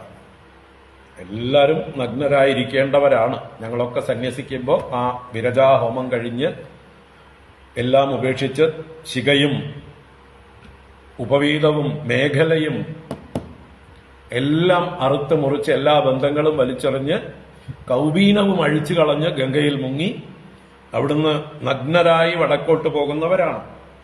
അപ്പൊ അങ്ങനെ നഗ്നരാണ് സന്യാസിമാരെല്ലാം ഒറിജിനലി. പിന്നെ എന്തിനാ വസ്ത്രം എന്ന് വെച്ചാൽ സമൂഹത്തിൽ പ്രവർത്തിക്കുന്നത് കൊണ്ട്, സമൂഹത്തിലേക്ക് ഇറങ്ങി വരാൻ വേണ്ടി വസ്ത്രം ധരിച്ചിരിക്കുന്നു. അത് കാലത്തിനനുസരിച്ച് നമ്മളൊക്കെ സഭ്യമായിട്ടുള്ള വസ്ത്രം, എല്ലാവർക്കും അക്സെപ്റ്റബിൾ ആയിട്ടുള്ള വസ്ത്രങ്ങൾ ധരിക്കാൻ ശ്രമിക്കുന്നു. എല്ലാവരും ഒരുപോലെയല്ല. അപ്പൊ അതുപോലെ ക്ഷേത്രത്തിലെ പൂജകന്മാരും നല്ല സഭ്യമായിട്ടുള്ള രീതിയിൽ വൃത്തിയുള്ള വസ്ത്രങ്ങൾ ധരിക്കുക. പല ക്ഷേത്രങ്ങളിലും ശാന്തിക്കാരുടെ വസ്ത്രം കണ്ടാൽ അലക്കിയിട്ട് മാസങ്ങളായിട്ടുണ്ടാവും. എണ്ണയും കരിയും പിടിച്ച് അവരുടെ എല്ലാം കയ്യിലുള്ളതൊക്കെ അവിടെ തുടച്ച് വളരെ അവരെ നാറുണ്ടാവും ഈ വസ്ത്രം കാരണം. കാരണം അവര് ക്ഷേത്രത്തിലേക്ക് ചെല്ലുമ്പോൾ അതെടുത്തുകൊടുക്കും, അവിടുന്ന് പുറത്ത് ഡ്യൂട്ടി കഴിഞ്ഞ് പോകുമ്പോൾ നല്ല വസ്ത്രം ധരിച്ചിട്ട് പോകും. അങ്ങനെ കാണുന്നവരുണ്ട്. നമ്മൾ വിവരമില്ലായ്മ. ക്ഷേത്രത്തിനകത്തേക്ക് ഏറ്റവും പരിശുദ്ധമായി കുളിച്ച് നല്ല വസ്ത്രത്തോടെ പ്രവേശിക്കുന്നതിന് പകരം ക്ഷേത്രത്തിനകത്തേക്ക് വരുമ്പോൾ ഈ കരിയും ചെളിയും പിടിച്ചതായിട്ടുള്ള വസ്ത്രം ധരിക്കുന്ന നാട്ടുംപുറത്തുള്ളതായിട്ടുള്ള അറിവില്ലാത്ത ചെറിയ ഉപജീവനമായിട്ട് ശാന്തി നടത്തുന്ന ആൾക്കാർ, നല്ലോണം പൂജ ചെയ്യാൻ പോലും അവർക്കൊന്നും അറിയില്ല. ഒരു വഴിപാടായിട്ട് എന്തൊക്കെയോ നടത്തിക്കൊണ്ടു പോകുന്നവരുണ്ട്. അങ്ങനെയുള്ള ചെറിയ ക്ഷേത്രങ്ങളൊന്നും ഏറ്റെടുക്കാൻ ഈ പറഞ്ഞ തന്ത്രിമാരോ അല്ലെങ്കിൽ അങ്ങനെയുള്ളവരോ ഒന്നും തയ്യാറുമല്ല. കാരണം അവിടെ വരുമാനമില്ല. വരുമാനമുള്ള ക്ഷേത്രങ്ങളിലാണ് ഇവരൊക്കെ തിരക്കുന്നത്. അവിടെ അധികാരം പിടിക്കാനും അവിടുന്ന് പരിപാടികൾ നടത്താനും അതിലൂടെ കൂടുതൽ പൈസ സമ്പാദിക്കാനുമാണ് ഇവരിൽ പലരുടെയും ശ്രമം. ചെറിയ ചെറിയ ക്ഷേത്രങ്ങളെ വളർത്തിക്കൊണ്ടുവരാൻ ഈ സമൂഹം ശ്രമിക്കണം, ചേർത്ത് പിടിക്കാൻ ശ്രമിക്കണം, എല്ലാവരെയും ഒന്നിച്ചു കൊണ്ടുപോകാൻ ശ്രമിക്കണം. ആരെയും നിന്ദിക്കാതെ എല്ലാവർക്കും അവരവരുടേതായിട്ടുള്ള വഴിപാട് രീതികളുണ്ട്. ദേശത്തിനും കാലത്തിനും സമ്പ്രദായത്തിനും അനുസരിച്ച്, പാരമ്പര്യത്തിനനുസരിച്ച് ഓരോരുത്തരും അവരവരുടേതായിട്ടുള്ള ഗുരുക്കന്മാർ ഉപദേശിക്കുന്ന രീതിയിൽ അവരുടെ ആരാധനകൾ ചെയ്യട്ടെ. അതാണ് ഗുരൂപദിഷ്ടം എന്നാ പറഞ്ഞിരിക്കുന്നത്. ഗുരൂപദിഷ്ടമായ മാർഗത്തിൽ അത് എന്താ പറയുക, ബലികൾ കൊടുക്കുകയാണെങ്കിലും ആയിക്കോട്ടെ. ശാക്തേയ സമ്പ്രദായത്തിലെ, കൗള സമ്പ്രദായത്തിലെ, അതുപോലെ ഈ പറഞ്ഞ സമ്പ്രദായങ്ങളിലൊക്കെ ഈ കോഴിയെ ബലി കൊടുക്കുന്നതും ആടിനെ ബലി കൊടുക്കുന്നതുമായിട്ടുള്ള പല സമ്പ്രദായങ്ങളുണ്ട്. അതൊക്കെ ഇന്നും വടക്കേന്ത്യയിലും നടക്കുന്നുണ്ട്. ഗയയില് മംഗളഗൗരി ക്ഷേത്രത്തിലോ അല്ലെങ്കിൽ നിങ്ങൾ കാമാഖ്യയിലോ ബംഗാളിലെ കാളിഘട്ടിലോ ഒക്കെ പോയാൽ അവിടെ ദിവസം ആയിരക്കണക്കിന് ആടുകളെ ബലി കൊടുക്കുന്നത് കാണാം. ഒക്കെ അവിടെ നിലനിൽക്കുന്നുണ്ട്. അതെല്ലാം സമ്പ്രദായ പ്രകാരമാവട്ടെ, ഒരു ക്രൂരകൃത്യമായിട്ടും സ്വാർത്ഥതയ്ക്ക് വേണ്ടിയിട്ടും ആവാതെ വഴിപാടായിട്ട് ഗുരുക്കന്മാർ പറയുന്ന രീതിയിൽ സമ്പ്രദായമായിട്ട് നിലനിൽക്കട്ടെ. കാരണം നമ്മുടെ സനാതനധർമ്മം ഇങ്ങനെയുള്ള എല്ലാവരെയും ഉൾക്കൊള്ളുന്ന, വൈവിധ്യങ്ങൾ ഉൾക്കൊള്ളുന്ന ധർമ്മമാണ്. എല്ലാ വൈവിധ്യങ്ങളും ഉൾക്കൊള്ളാൻ വിശാലമാണ് സനാതനധർമ്മം. അത് നിങ്ങളും എല്ലാവരും മനസ്സിലാക്കണം. ആരെയും നമ്മൾ അകറ്റി നിർത്തുകയോ നിന്ദിക്കുകയോ ഏതെങ്കിലും ഒരു ആചാരത്തെ നീചം എന്ന് പറയുകയോ ചെയ്യരുത്. സാത്വികം, രാജസം, താമസം, ഇങ്ങനെ 3 ഗുണങ്ങളുടെ അടിസ്ഥാനത്തിൽ പറയാമെന്നല്ലാതെ ഉത്തമം, മധ്യമം, അധമം എന്നുള്ള സ്വഭാവം നമ്മൾ ആ വാക്കുകൾ ഉപയോഗിക്കരുത്. ഉത്തമം, മധ്യമം, അധമം എന്നുള്ള വാക്കുകൾ ഉപയോഗിക്കരുത്. സാത്വികം, രാജസം, താമസം ആരാധനാ സമ്പ്രദായങ്ങൾക്ക് ഈ 3 സമ്പ്രദായങ്ങളാണ്. സാത്വികം, രാജസം, താമസം. അതിൽ താമസത്തിലാണ് ഈ ഹിംസകളൊക്കെ കൂടുതലായിട്ട് വരുന്നത്. അത് നമ്മുടെ പ്രാചീനമായിട്ട് നടക്കുന്ന കാര്യങ്ങളാണ്. അത് ഗുരുപരമ്പരയിൽ നിന്നവർ ഉൾക്കൊള്ളട്ടെ. അപ്പോ വാദ്യക്കാരും ചണ്ടക്കാരും ഒക്കെ ഷർട്ടിടട്ടെ എന്ന് പറയുന്നത് പരിഹാസമാണ്. അവരിപ്പോ എങ്ങനെ ചെയ്യുന്നുവോ അത് അങ്ങനെ തന്നെ തുടരട്ടെ. നല്ല ഐശ്വര്യമാണ് അവരങ്ങനെ നിന്ന് അത് ചെയ്യുന്നത് കാണാൻ. ഇനി അതൊരു ഷർട്ടിട്ടാലും, നല്ല മുണ്ടെടുത്ത് നല്ല ഷർട്ടിട്ട് ഒരു മേൽവേഷ്ടി ഇട്ടാലും ഭംഗിക്കുറവൊന്നുമില്ല. തമിഴ്നാട്ടിലൊക്കെ ഈ നാദസ്വരക്കാരങ്ങനെയാണ്. തമിഴ്നാട്ടിലെ ക്ഷേത്രങ്ങളിൽ നാദസ്വരമാണ് പ്രധാനം. ആ നാദസ്വരക്കാരെ കണ്ടിട്ടുണ്ടോ നിങ്ങൾ? നല്ല ജുബ്ബ, നല്ല ചന്തമായിട്ടുള്ള ജുബ്ബ ഇട്ടിട്ടുണ്ടാവും, നല്ല മുണ്ടെടുത്തിട്ടുണ്ടാവും, നല്ല കരയുള്ള വേഷ്ടി ഇട്ടിട്ടുണ്ടാവും, നല്ല സ്വർണ്ണമാലകളൊക്കെ ഇട്ട് നല്ല ചന്തക്കാരായിട്ട് നിൽപ്പുണ്ടാവും. ഒരു സുന്ദരന്മാരായിട്ട് നല്ല സഭ്യമായിട്ടുള്ള വസ്ത്രമാണ്. പക്ഷെ ഈ നാദസ്വരം പോലെയുള്ളതല്ല മറ്റ് ചെണ്ട പോലെയുള്ള വാദ്യങ്ങൾ. അതിന് കുറച്ച് എന്താ പറയുക, പരിശ്രമം കൂടുതലുണ്ട്. അപ്പോൾ വിയർപ്പ് കൂടുതൽ വരും. അപ്പോ ഇവർ ഒറ്റയ്ക്കൊറ്റയ്ക്ക് നിന്നിട്ടാണ് കൊട്ടുന്നത്. മേലെ മേലെ ഞെരുങ്ങി നിൽക്കുന്നുമില്ല. തനിത്തനിയെ നിന്ന് കൊട്ടുമ്പോൾ അവരുടെ വിയർപ്പ് ഒഴിഞ്ഞു പോകാനും അവർക്ക് ചൂടധികം ബാധിക്കാതിരിക്കാനും വസ്ത്രം, മേൽവസ്ത്രം ഇല്ലാതെ അവരിപ്പോ ചെയ്യുന്ന പോലെ ചെയ്യുന്നതാണ് ഉത്തമം. ഇതൊക്കെ നമുക്ക് കോമൺ സെൻസ് ഉണ്ടെങ്കിൽ മതി. കോമൺ സെൻസേ വേണ്ടു ഇതിനൊക്കെ. അല്ലാതെ ഒരു ഷർട്ട് ധരിച്ച് അകത്തേക്ക് പ്രവേശിക്കുന്നതിനെ കുറിച്ച് പറഞ്ഞു കഴിഞ്ഞാൽ ബാക്കിയെല്ലാം വേണ്ടാത്തതൊക്കെ അതിലേക്ക് തള്ളിക്കയറ്റാനായിട്ട് ശ്രമിക്കുകയാണ്.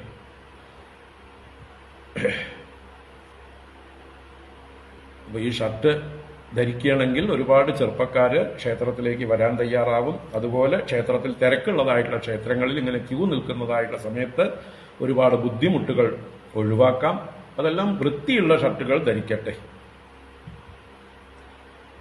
ശബരിമല അയ്യപ്പന്മാർ വരുമ്പോൾ പല രീതിയിൽ വരുന്നവരുണ്ട്. ഷർട്ട് ഇടാതെ വരുന്നവരുണ്ട്, ഇട്ടിട്ട് വരുന്നവരുണ്ട്. ഇടാതെ വരുന്നവർ ഇടാതെ വരട്ടെ, ഇട്ടിട്ട് വരുന്നവർ ഇട്ടിട്ട് വരട്ടെ. അത് ഇങ്ങനെ ഊരി പകുതി തോളിൽ തൂക്കിക്കൊണ്ട് അതിൻ്റെ ഉള്ളിലുള്ള ബനിയൻ അഴിച്ചുകൊണ്ട് ഒക്കെ നടക്കുന്നത് ബുദ്ധിമുട്ടാണ് പലർക്കും. അപ്പൊ ചിന്തിക്കുക. ഒരുപാട് കാര്യങ്ങൾ ഇതിനോട് അനുബന്ധിച്ച് പറയാനുണ്ട്. അപ്പോൾ ഹിന്ദുക്കൾ നേരിടുന്ന മുഖ്യ പ്രശ്നം ഷർട്ടല്ല, മറ്റു കാര്യങ്ങളൊക്കെ ഉണ്ട്. നമ്മുടെ ക്ഷേത്രങ്ങളെ മോചിപ്പിക്കലാണ് മുഖ്യ പ്രശ്നം. ഹിന്ദുക്കളെ ഹിന്ദുക്കളാക്കലാണ് ഏറ്റവും പ്രധാനം. ഹിന്ദുക്കളെ ഹിന്ദുക്കളാക്കുക എന്ന് വെച്ചാൽ ഇവിടെ സർട്ടിഫിക്കറ്റിൽ മെജോറിറ്റിയാണ് ഹിന്ദു എന്നൊക്കെ പറയാം. പക്ഷേ ഒരു മൈനോറിറ്റി മാത്രമേ ഹൈന്ദവ ധർമ്മം അനുഷ്ഠിച്ച് ജീവിക്കുന്നവരുള്ളൂ. അതിൽ തന്നെ വളരെ ചുരുക്കം ആളുകളാണ് ഇതിന്റെ തത്വശാസ്ത്രങ്ങൾ ഉൾക്കൊണ്ടുകൊണ്ട് സാധനകൾ ചെയ്യുന്നവരും മറ്റുമൊക്കെ. മനുഷ്യാണാം സഹസ്രേഷു കശ്ചിത് യതതി സിദ്ധയേ യതതാമപി സിദ്ധാനാം കശ്ചിൻ മാം വേത്തി തത്വതഃ എന്നൊക്കെ പണ്ട് തൊട്ടേ ഗീതയിൽ ഭഗവാൻ പറഞ്ഞിരിക്കണം. അപ്പൊ ഇങ്ങനെയുള്ള ഹൈന്ദവ സമൂഹത്തില് വലിയ മെജോറിറ്റി യാതൊരു ഹൈന്ദവ ധർമ്മവും അറിയാതെ ഉൾക്കൊള്ളാതെ ജന്തുക്കളായി അന്ധന്മാരായി ജീവിക്കുന്നവരാണ്. അവരെയാണ് മറ്റ് രാഷ്ട്രീയക്കാരും മറ്റ് മതസ്ഥരും ഉപയോഗിച്ചു കൊണ്ടിരിക്കുന്നത്. ഹൈന്ദവ ധർമ്മത്തിനെതിരെ തന്നെ ശബ്ദിക്കുന്നതും ഈ കൂട്ടത്തിൽ ആൾപ്പെട്ട ഹിന്ദുക്കൾ തന്നെയാണ്. അറിവില്ലാത്ത ഹിന്ദുക്കളാണ്. ആ കൂട്ടത്തില് ഹിന്ദുക്കളുടെ ഭടന്മാരെന്ന് കരുതി മുമ്പിൽ നിൽക്കുന്ന ആളുകൾ ആചാര്യന്മാരെ സന്യാസിമാരെയൊക്കെ നിന്ദിക്കാനായിട്ട് പുറപ്പെടരുത്. കുരുത്തക്കേടാണ്. അങ്ങനെയുള്ള കുരുത്തക്കേട് സമ്പാദിച്ചാൽ ജീവിതത്തിൽ മുന്നേറാൻ പറ്റില്ല. അത് വെറും അഹങ്കാരത്തിന്റെ പ്രകടനമായിട്ടേ സാധാരണക്കാരൊക്കെ കരുതുള്ളൂ. അവനവന് ഉള്ള വില പോയി കിട്ടും. ആരെങ്കിലും ബഹുമാനിക്കുന്നുണ്ടെങ്കിൽ ഇങ്ങനെയുള്ള പ്രയോഗങ്ങളൊക്കെ ചെയ്തു കഴിഞ്ഞാൽ അവരുടെ ഉള്ളിൽ പോലും നിങ്ങളോടുണ്ടായിരുന്നതായിട്ടുള്ള ഗുരുത്വം, ഏതെങ്കിലും തരത്തിലുള്ള ബഹുമാനം ഉണ്ടെങ്കിൽ അത് പോയി കിട്ടും. ഇയാൾ ഇങ്ങനെയുള്ള ഒരു അഹങ്കാരിയാണ്, സന്യാസിമാരെ പോലും നിന്ദിക്കുന്ന ആളാണ് എന്നുള്ള പേര് ദോഷം ഉണ്ടാക്കി വയ്ക്കും. അതുകൊണ്ട് അതിന് പറ്റുമെങ്കിൽ ചെയ്ത എന്താ പറയുക, അവതരിപ്പിച്ച വാക്കുകളെ പിൻവലിച്ച് സന്യാസി സമൂഹത്തോടും ഹിന്ദു സമൂഹത്തോടും ഐക്യദാർഢ്യം പ്രകടിപ്പിക്കുക. പറ്റുമെങ്കിൽ ക്ഷമാപണം ചെയ്യാമെങ്കിൽ ചെയ്യാം. ഒന്നും നിർബന്ധമില്ല. ഒക്കെ അവനവന്റെ സ്വാതന്ത്ര്യമുണ്ട്. ഹിന്ദുധർമ്മം എന്ന് പറഞ്ഞാൽ പൂർണ്ണ സ്വതന്ത്രമാണ്. അതുകൊണ്ട് അറിവുള്ളവർ, ഈ കേട്ടിട്ടുള്ളവരൊക്കെ ഈ ഒരു പോസ്റ്റ് വേണമെങ്കിൽ ധാരാളം പങ്കുവെക്കുക, ഷെയർ ചെയ്യുക. അങ്ങനെ വേണ്ടവരുടെയൊക്കെ ചെവിയിൽ എത്തട്ടെ. എല്ലാ വിവാദങ്ങളും കെട്ടടങ്ങട്ടെ. ഹിന്ദു സമൂഹം ഒന്നായി ഒറ്റക്കെട്ടായി നിന്ന് അവരുടെ ധർമ്മരക്ഷ ഉറപ്പുവരുത്തട്ടെ. ഇതാണ് നമുക്ക് പറയാനുള്ളത്. ഒരുപാട് സമയം വൈകി, ഞാൻ നിർത്തുന്നു. ഹരി ഓം. ഇത് പറയാതിരിക്കാനായില്ല. 2-3 ദിവസം ഇതിങ്ങനെ പിടിച്ചു വെച്ചിരിക്കുകയായിരുന്നു. പറയാതിരിക്കാനാവില്ല. എനിക്ക് കുറേ എഴുതിക്കൂട്ടാനൊന്നും വയ്യ. എഴുതൽ എനിക്ക് മടി പിടിച്ച പണിയാണ്. പ്രത്യേകിച്ച് എൻ്റെ ഈ ഫേസ്ബുക്കിൽ ഞാൻ ഇംഗ്ലീഷ് മാത്രമേ ഉള്ളൂ, മലയാളം ടൈപ്പിംഗ് എടുത്തിട്ടില്ല.